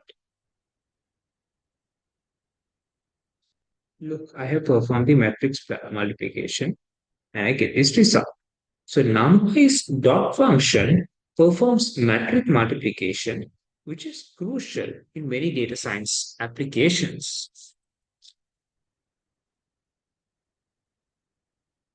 Now let's finish this section with a small practical example where we can use NumPy for data manipulation and simple analysis. Just imagine that you have the heights in centimeters and weights in kilograms of a group of people, and you want to calculate their body mass index or else BMI. So I'm going to define the heights, and these heights are from centimeters.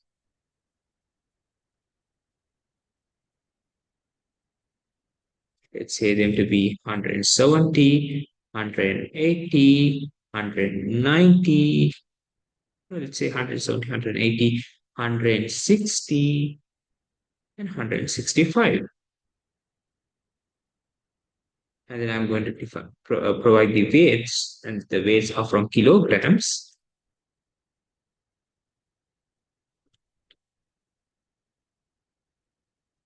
I'm going to provide 70, 80, 60, and 65. So these are the heights, and these heights are from centimeters, heights in centimeters, and the weights are from kilograms.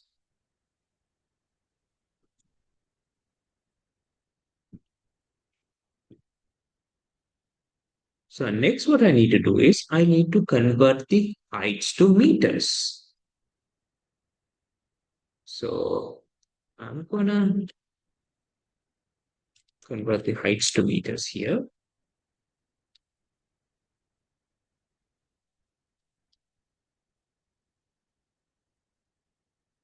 Okay, I have converted the height from centimeters to meters in this step. In the next step, I need to calculate the BMI. So this is the formula for the to calculate the BMI. BMI or the body mass index equals weight divided by height squared.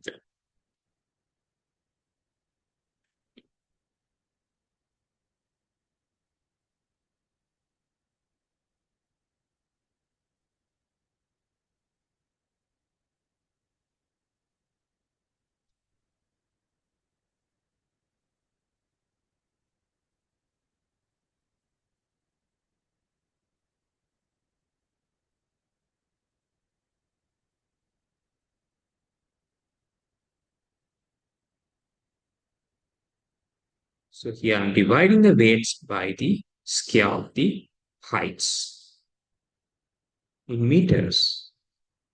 And finally, let me print the BMI. So these are the BMI for each of these four people. So in this section, we explored a lot about NumPy.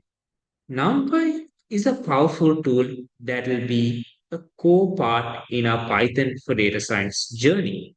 So keep practicing with NumPy. And in the next section, let's dive into Pandas library.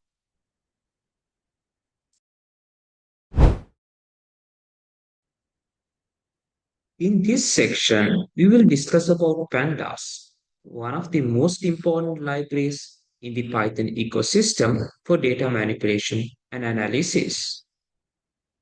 Pandas makes working with structured data like tables easy and efficient. Whether you're reading data from a CSV file, cleaning messy data, or performing complex operations like grouping and aggregation, Pandas is your go-to library.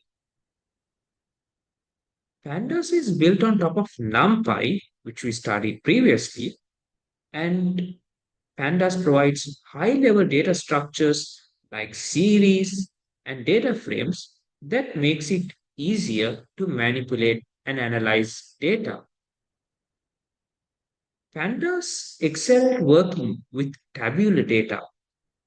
Think of it like working with Excel spreadsheets in Python.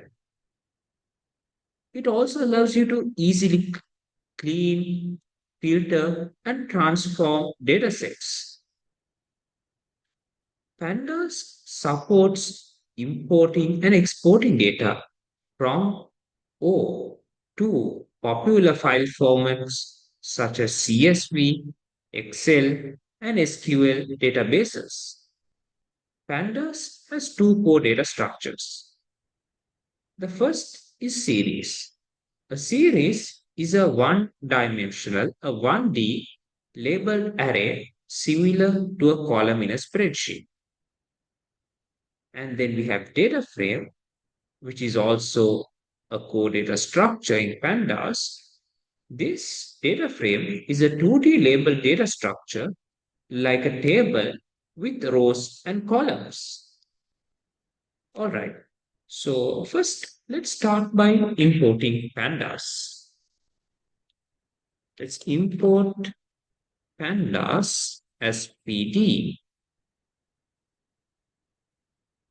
And next, let's create a series in pandas.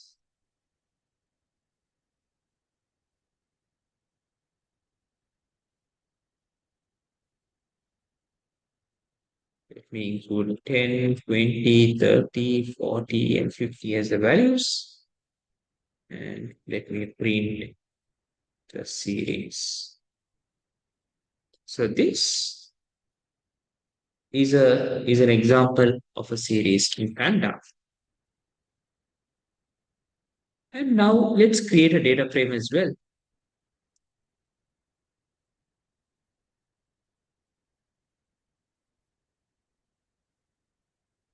Let's provide names. Let's say Alice, Alice, Bob, and one more name. Let's say Charlie. So these are the names. And let's add ages for each three of them. Let's say the ages to be 25, 30, and 35. And then let's provide the cities where each of them live. Let's say New York is where Alice lives, and Los Angeles is where Bob lives.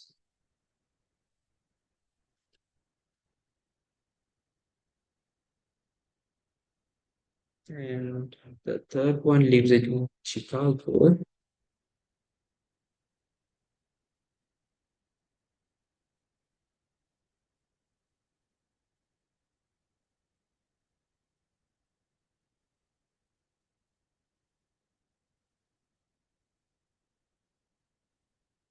And now finally, I'm going to print the data frame.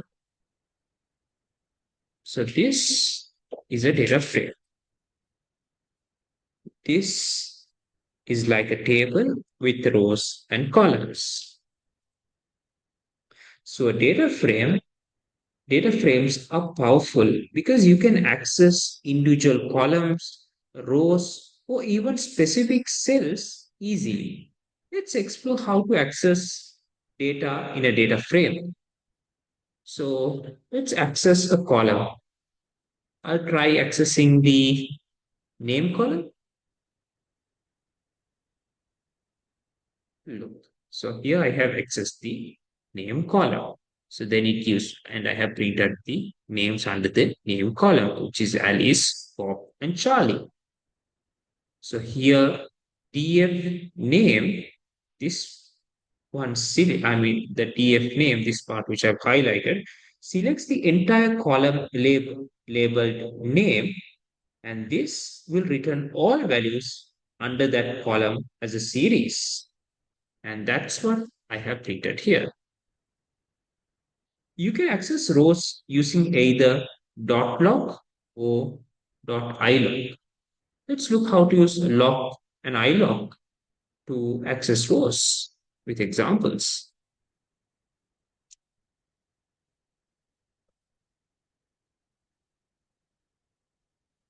So here I have used a log and this access the first row. Let me use ilog as well.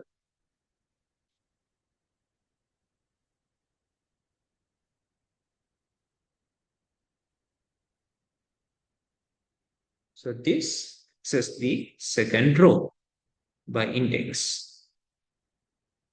And then next, let's look how to access specific elements. So here is an example to access specific elements.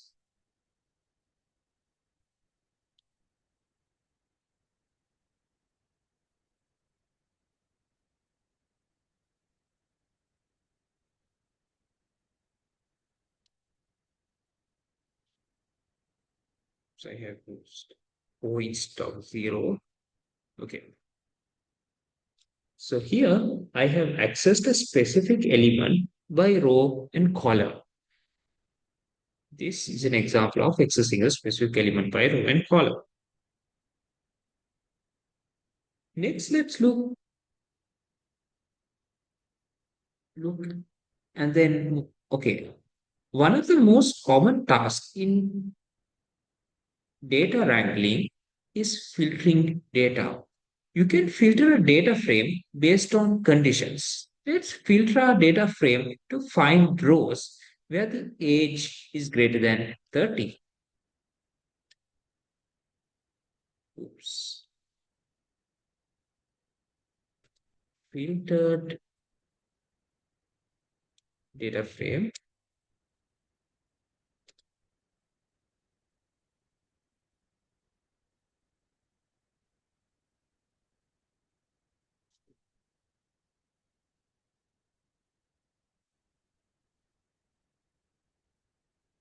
Let's print it.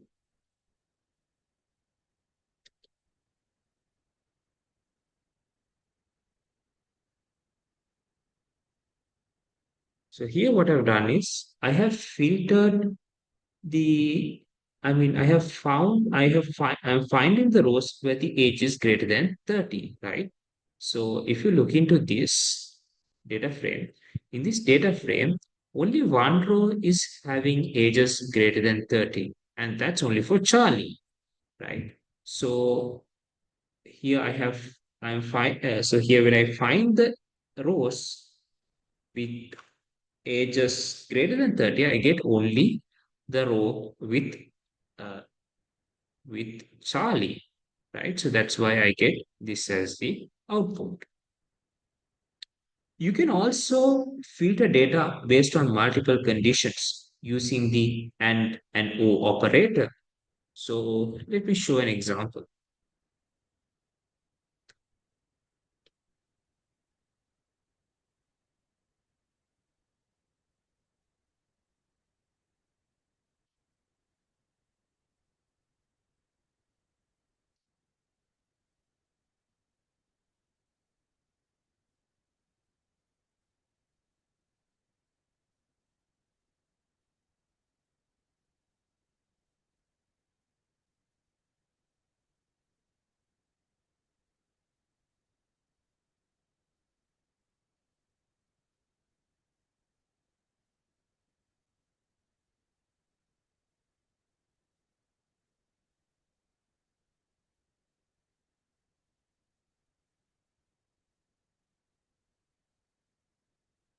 Okay, so here I have used, I'm filtering data here based on multiple conditions. And here I have used the AND operator. So I'm first looking into the ages where the I'm first looking into whether the age is greater than 25, right? So we get only Bob and Charlie who are having an age greater than 25. And then I have used the AND condition, which means both of these conditions should be uh, satisfied. And the second condition is I'm looking who's living in New York. Bob or Charlie, none of them are living in New York. Only Alice is living in New York. So when I use the AND operator, uh, there'll be no outputs, right? Because the ones who are greater than 25, who are having an age greater than 25, are not living in New York. So therefore, I'll not get an output here. Uh, I'll get an empty data frame. But what if I used the O operator instead of the AND operator? So now the age should be greater than 25, or they should live in New York. So then what happens is all three of them will satisfy these conditions because Bob and Charlie are greater than 25 years, and Alice lives in New York even though Alice is 25 years. So now if I execute this, I should get now the results will change, and all of them will be displayed under the filter data frame. Yes, all of them are being displayed.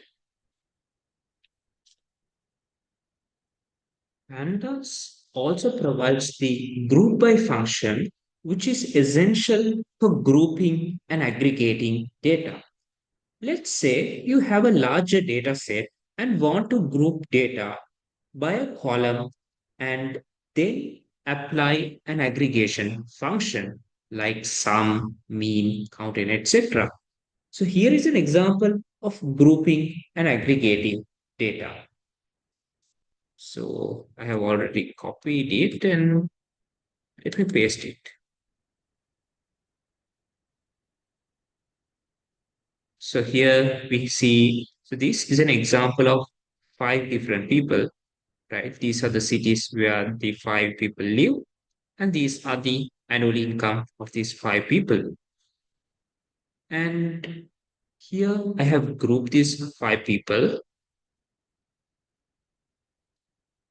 and I have aggregated their income. So let me execute this. So in Chicago,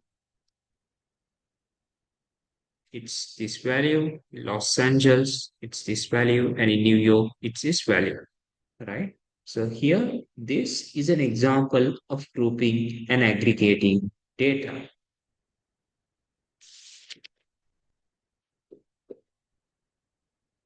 In real world data,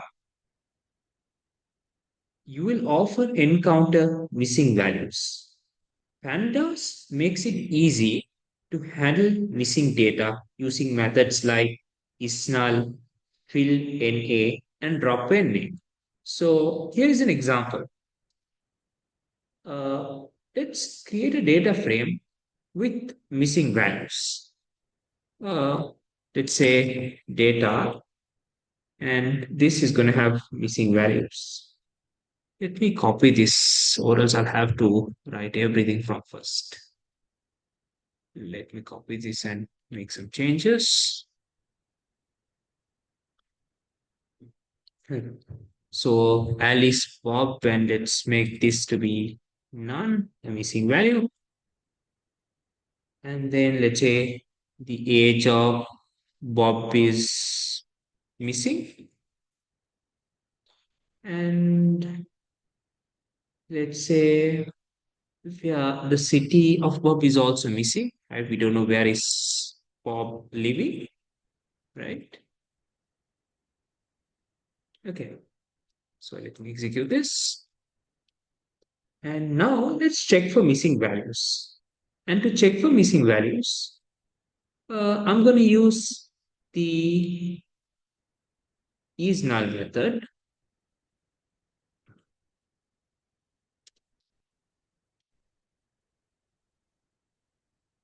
And here I'm checking for missing values using the isNull method.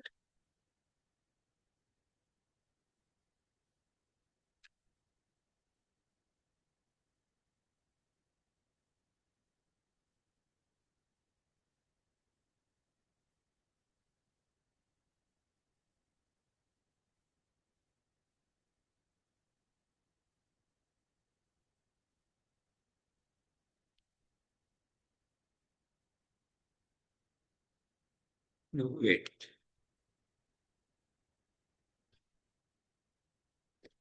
I haven't included this row, and that's why I get a wrong message. Okay, so these are the data, and then I'm creating a data frame. And now I'm going to check whether there are any missing values using the isNull method. I'm going to rerun it because previously I haven't created a data frame, and that's why I get false for all of this. But now I'm not going to get false because there are null values. Okay. So when it comes to name, right, it says that for the 0th person, which is Alice, the names is not null, right? For the first person, the name is also not null, but for the second, for the second, or else for the last one, here the name is null, right? So that's why it's saying true, right? So wherever it is mentioned true, it means that it is none, right? So the age of Bob is none, and that's why it gives true here. And also the city of Bob is none, and that's why I get another true here. So that's how you use the is null method. We can also fill the missing values with a default value. And let me show how that works.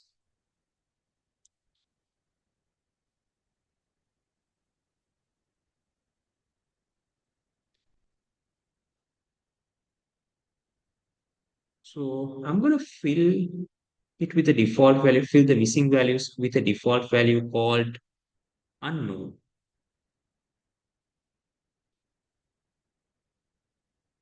And then I'm going to print the output. I'm going to print the data frame, which have been filled with the which have been filled with which the default values, which the missing values have been filled with a default value. Okay, so now instead of getting none, I'm getting unknown on the places of missing values. We can also drop rows with missing values. So if any row is having missing values, we can drop those rows as well. So you do that like this is the way you drop the rows with missing values.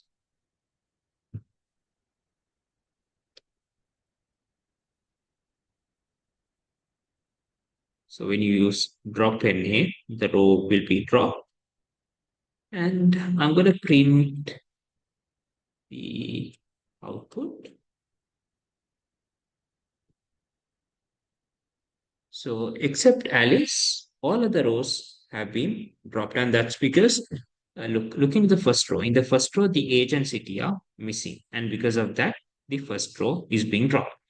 In the second row, the name is missing, so because of that, the second row is being dropped. So only the first row uh, is not empty, right? Is not having any empty values. None of them, neither the name, age, or the city are empty, and that's why uh, only the first row is being given as the output, and all others have been dropped because they are having missing values. Okay, so one of the most useful features to Pandas is its ability to read data from various file formats, including CSVs. Let's see how to read data from a CSV file. So first, let me download a popular dataset called Iris species. I think probably some of you all might have heard this dataset as well. So I have shared the link to this dataset in the description. By the way, I'm obtaining this dataset, Iris data.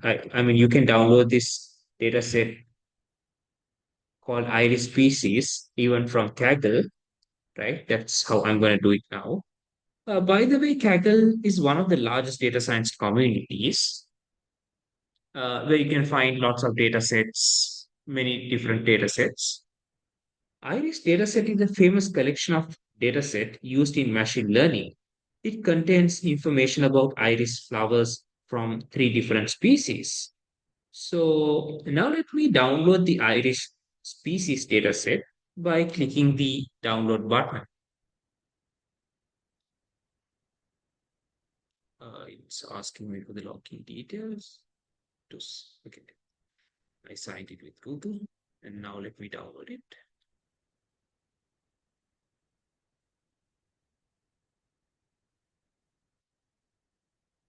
Yeah, I think it's been downloaded. Let me try it again. Yeah, it's downloaded.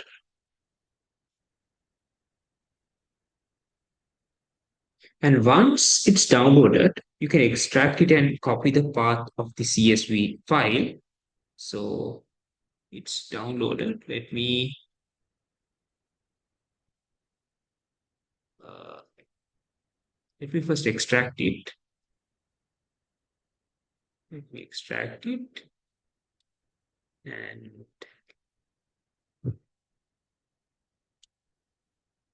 then copy the path of the CSV file.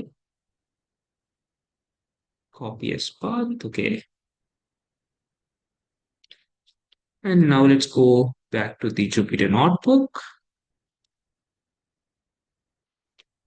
and let's read the CSV file into a data frame. Let me name the data frame as DF and now read the CSV file here.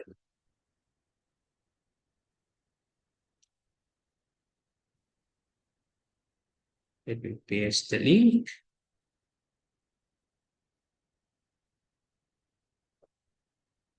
Execute this. I'm getting an error. I think that's because I used backslashes. Let me try using front slash instead of backslash. Then it should probably work.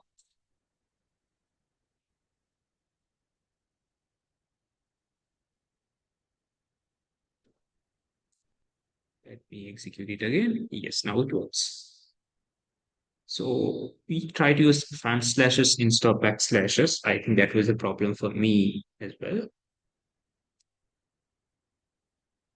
And now let me, oops, and now let me print the head, df.head.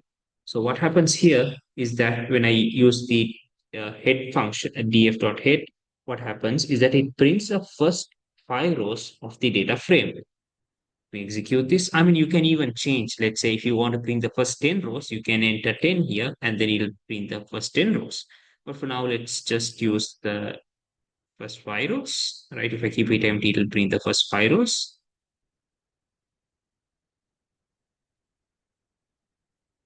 And once you have cleaned and processed your data, you'll often need to you'll often need to save it back to a file. You can do this using the to underscore CSV function, right? You can use this to underscore CSV function to save it back to a file. So let me show it. Let me show it to you. So df dot to CSV, and I'm going to give the name here. Let's say I'm going to save it as output dot CSV, and I'm going to set the index to be false. You all might be wondering what is this index is equal to false. So here, the index is equal to false argument ensures that the index row numbers, which I am pointing with my mouse now, 0, 1, 2, 3, 4, that these row numbers are not saved. So this ensures that the row numbers are not saved in the CSV file because we don't need the row numbers to be saved again because we are having the IDs already. And that's why you have set the index to be false. And when I execute this, it's been saved now. You all can go and check as well whether it's being saved or not.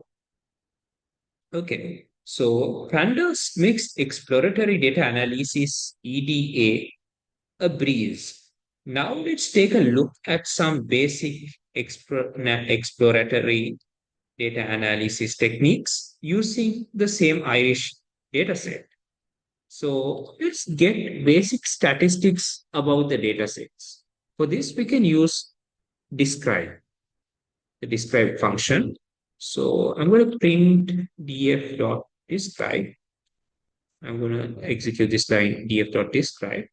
And this will print the basic statistics about the dataset. Let me execute it.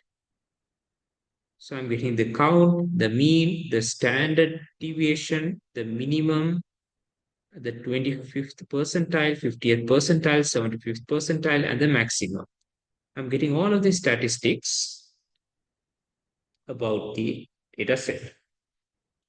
You can get the number of rows and columns of the data set by using shade. So I'm going to print df.shade, and this will give me the number of rows and columns, which means it's having 150 rows and 6 columns, right? So the 6 columns, as we see here, it's ID, sepal length centimeter, and sepal width centimeters, petal length centimeter, and petal width centimeter.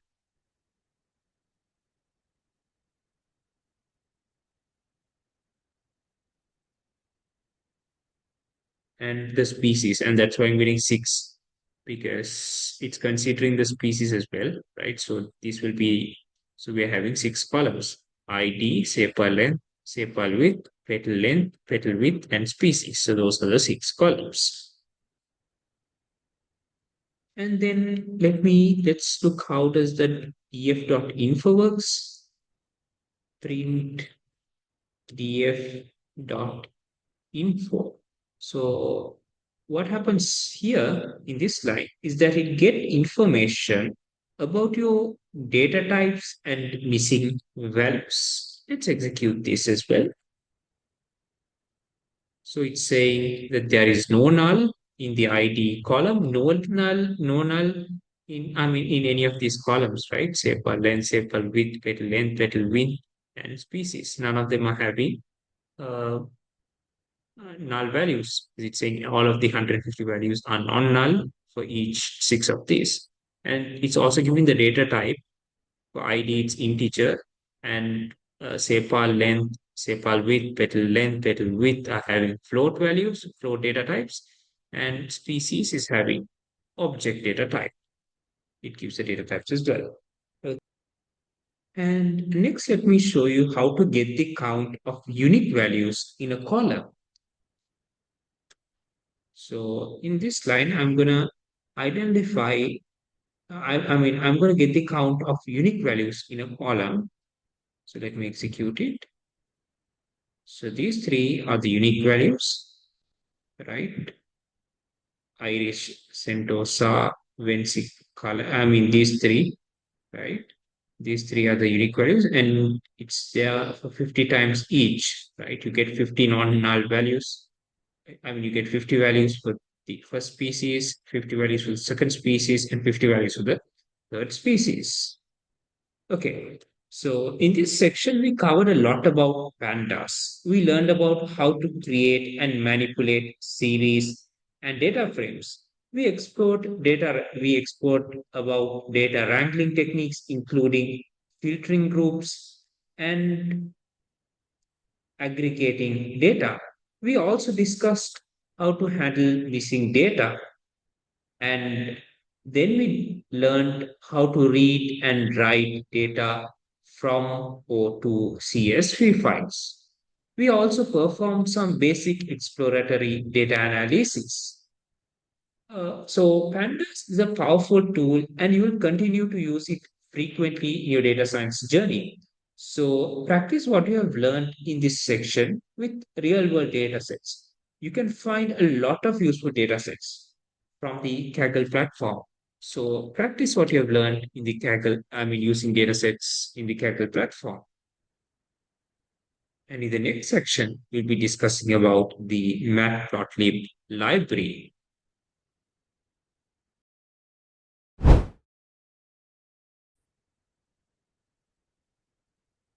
In this section, we're diving into Matplotlib, which is Python's essential library for creating visualizations. Whether you want to explore data, present it, or uncover hidden patterns, Matplotlib is your go-to tool. By the end of this session, you'll be able to create and customize plots giving your data a voice. Let's start by installing and importing Matplotlib.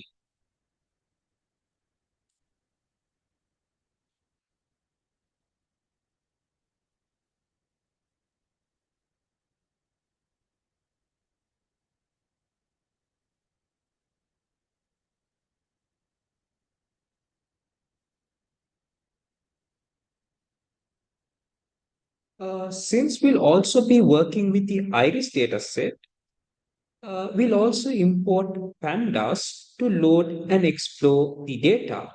So I'm going to import pandas as PD as well. And next, let's load the iris dataset.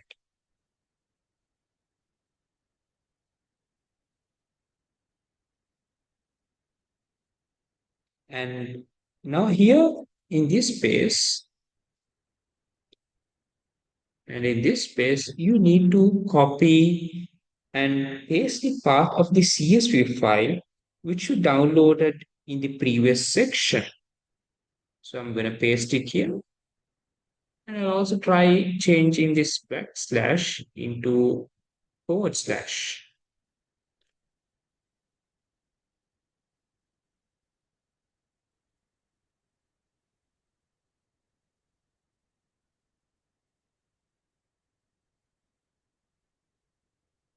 And next, let's display the first few rows of this iris dataset.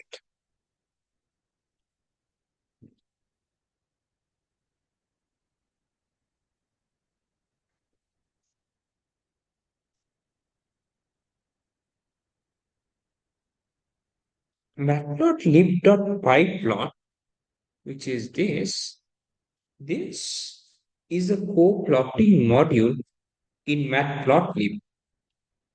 Pandas allows us to work with structured data like CSV files, make it easier to load the iris dataset.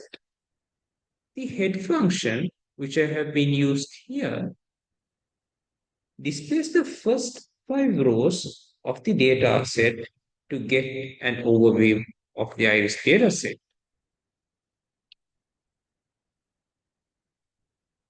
Let's start simple with a line plot. Here we'll plot the sepal length of the iris flowers. Line plots are great for visualizing trends over continuous data.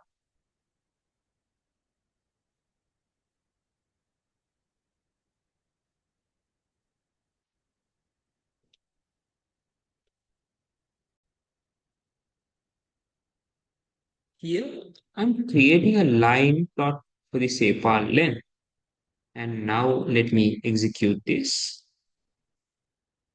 And this is a line plot for the sepal length.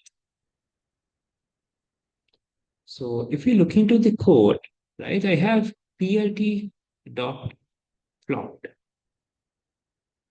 This plt dot plot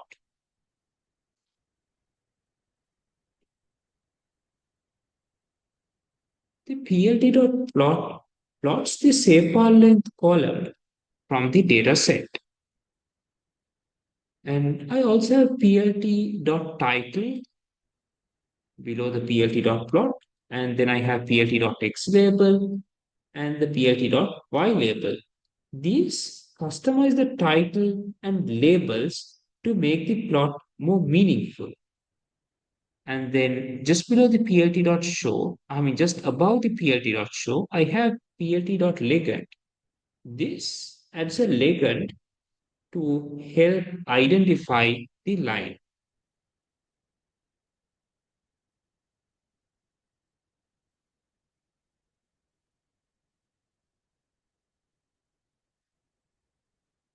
And this is the line plot for the separ length. Bar plots are ideal for comparing categorical data. Let's visualize the number of samples for each species of the iris dataset.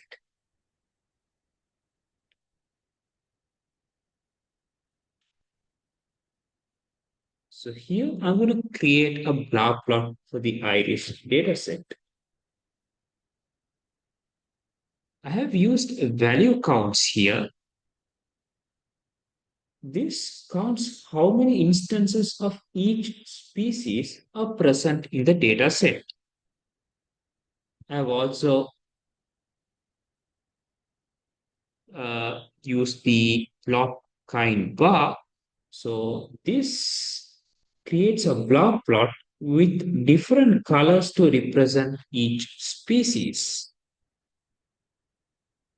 Let me execute this.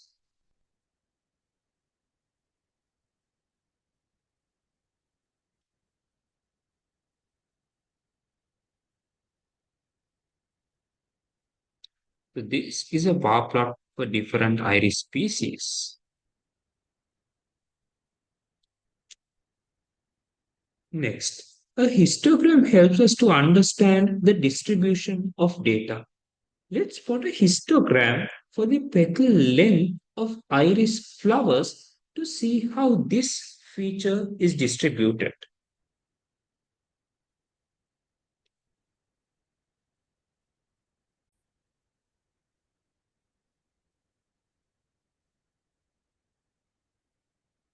The plt.hist, which I have used here, the plt.hist, this creates a histogram where the data is split into the bins, where the data is split into bins to show the frequency distribution. And then I have color and edge color, which is been set to purple and black respectively. This improves the readability by customizing colors. Let me execute this.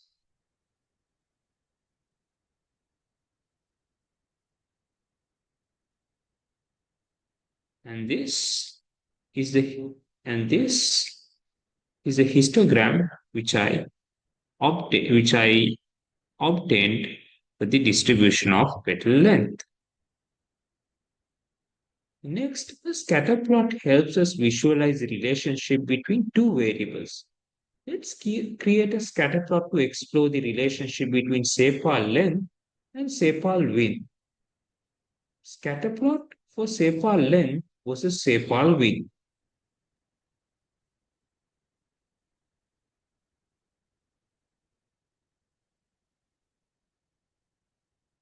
So here I have used plt.scatter. This plt.scatter, which I have highlighted, creates a scatter plot to show individual data points. And then scatter plots are great for observing correlations or trend between variables. Let me show you by executing this. Here we can see the scatter plot of sepal width versus sepal length. And this is great for observing correlations or trends between variables. And in this case, we don't see any strong correlationship. But in certain cases, if there are any correlationships, that will be very clearly highlighted in a scatter plot. Customizing the plots make them more readable and informative. Let's add more customization to a scatter plot and introduce a ligand.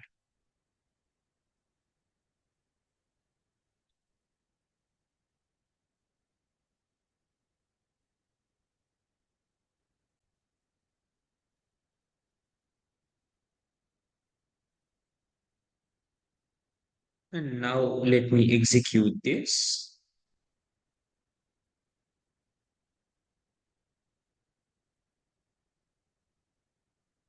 This is a scatter plot with color coding for species. We have mapped different species to different colors for better differentiation. In the code, I have used plt.ligand2d, right? This part. This is used to create custom ligand entries for the scatter plot based on species.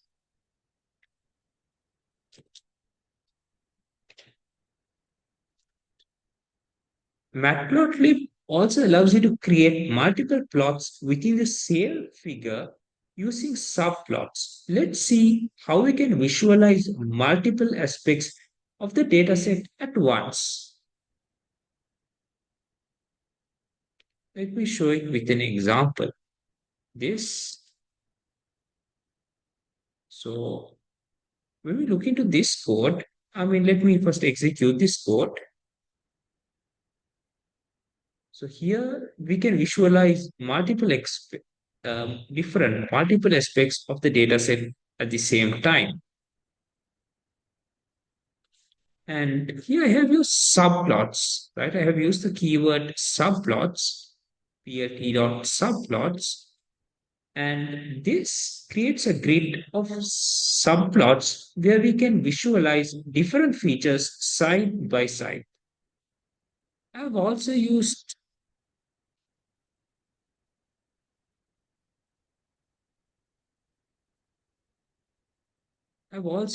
this AXS. This refers to individual plots in the grid. Plot gets its own title and dataset. In this lesson, we have explored various types of plots using Matplotlib and learned how to customize them. Now it's your turn. Try visualizing other aspects of the iris dataset or even your own data. The more you practice, the more you confident. The more you practice, the more confident you'll become at creating meaningful visualizations in Matplotlib. Congratulations! You have came to the end of the Python for Data Science course. Whether you came here as a complete beginner or came here to refine your skills, you have achieved a lot. You have mastered everything from variables and operators to advanced Python libraries like Pandas, NumPy, and Matplotlib, and that's a big deal. Now, my advice: keep practicing. The world of data science is constantly evolving, and the best way to stay ahead is by applying what you have learned so far in real world problems. So, carry on small projects, analyze data sets, and challenge yourselves. The more you practice, the more you will grow. And finally, if you found this video useful, don't forget to give it a like. And if you are ready for more, please click that subscribe button. Also, if you know anyone who would benefit from this, please feel free to share it with them. Let's help each other learn and grow in this amazing field.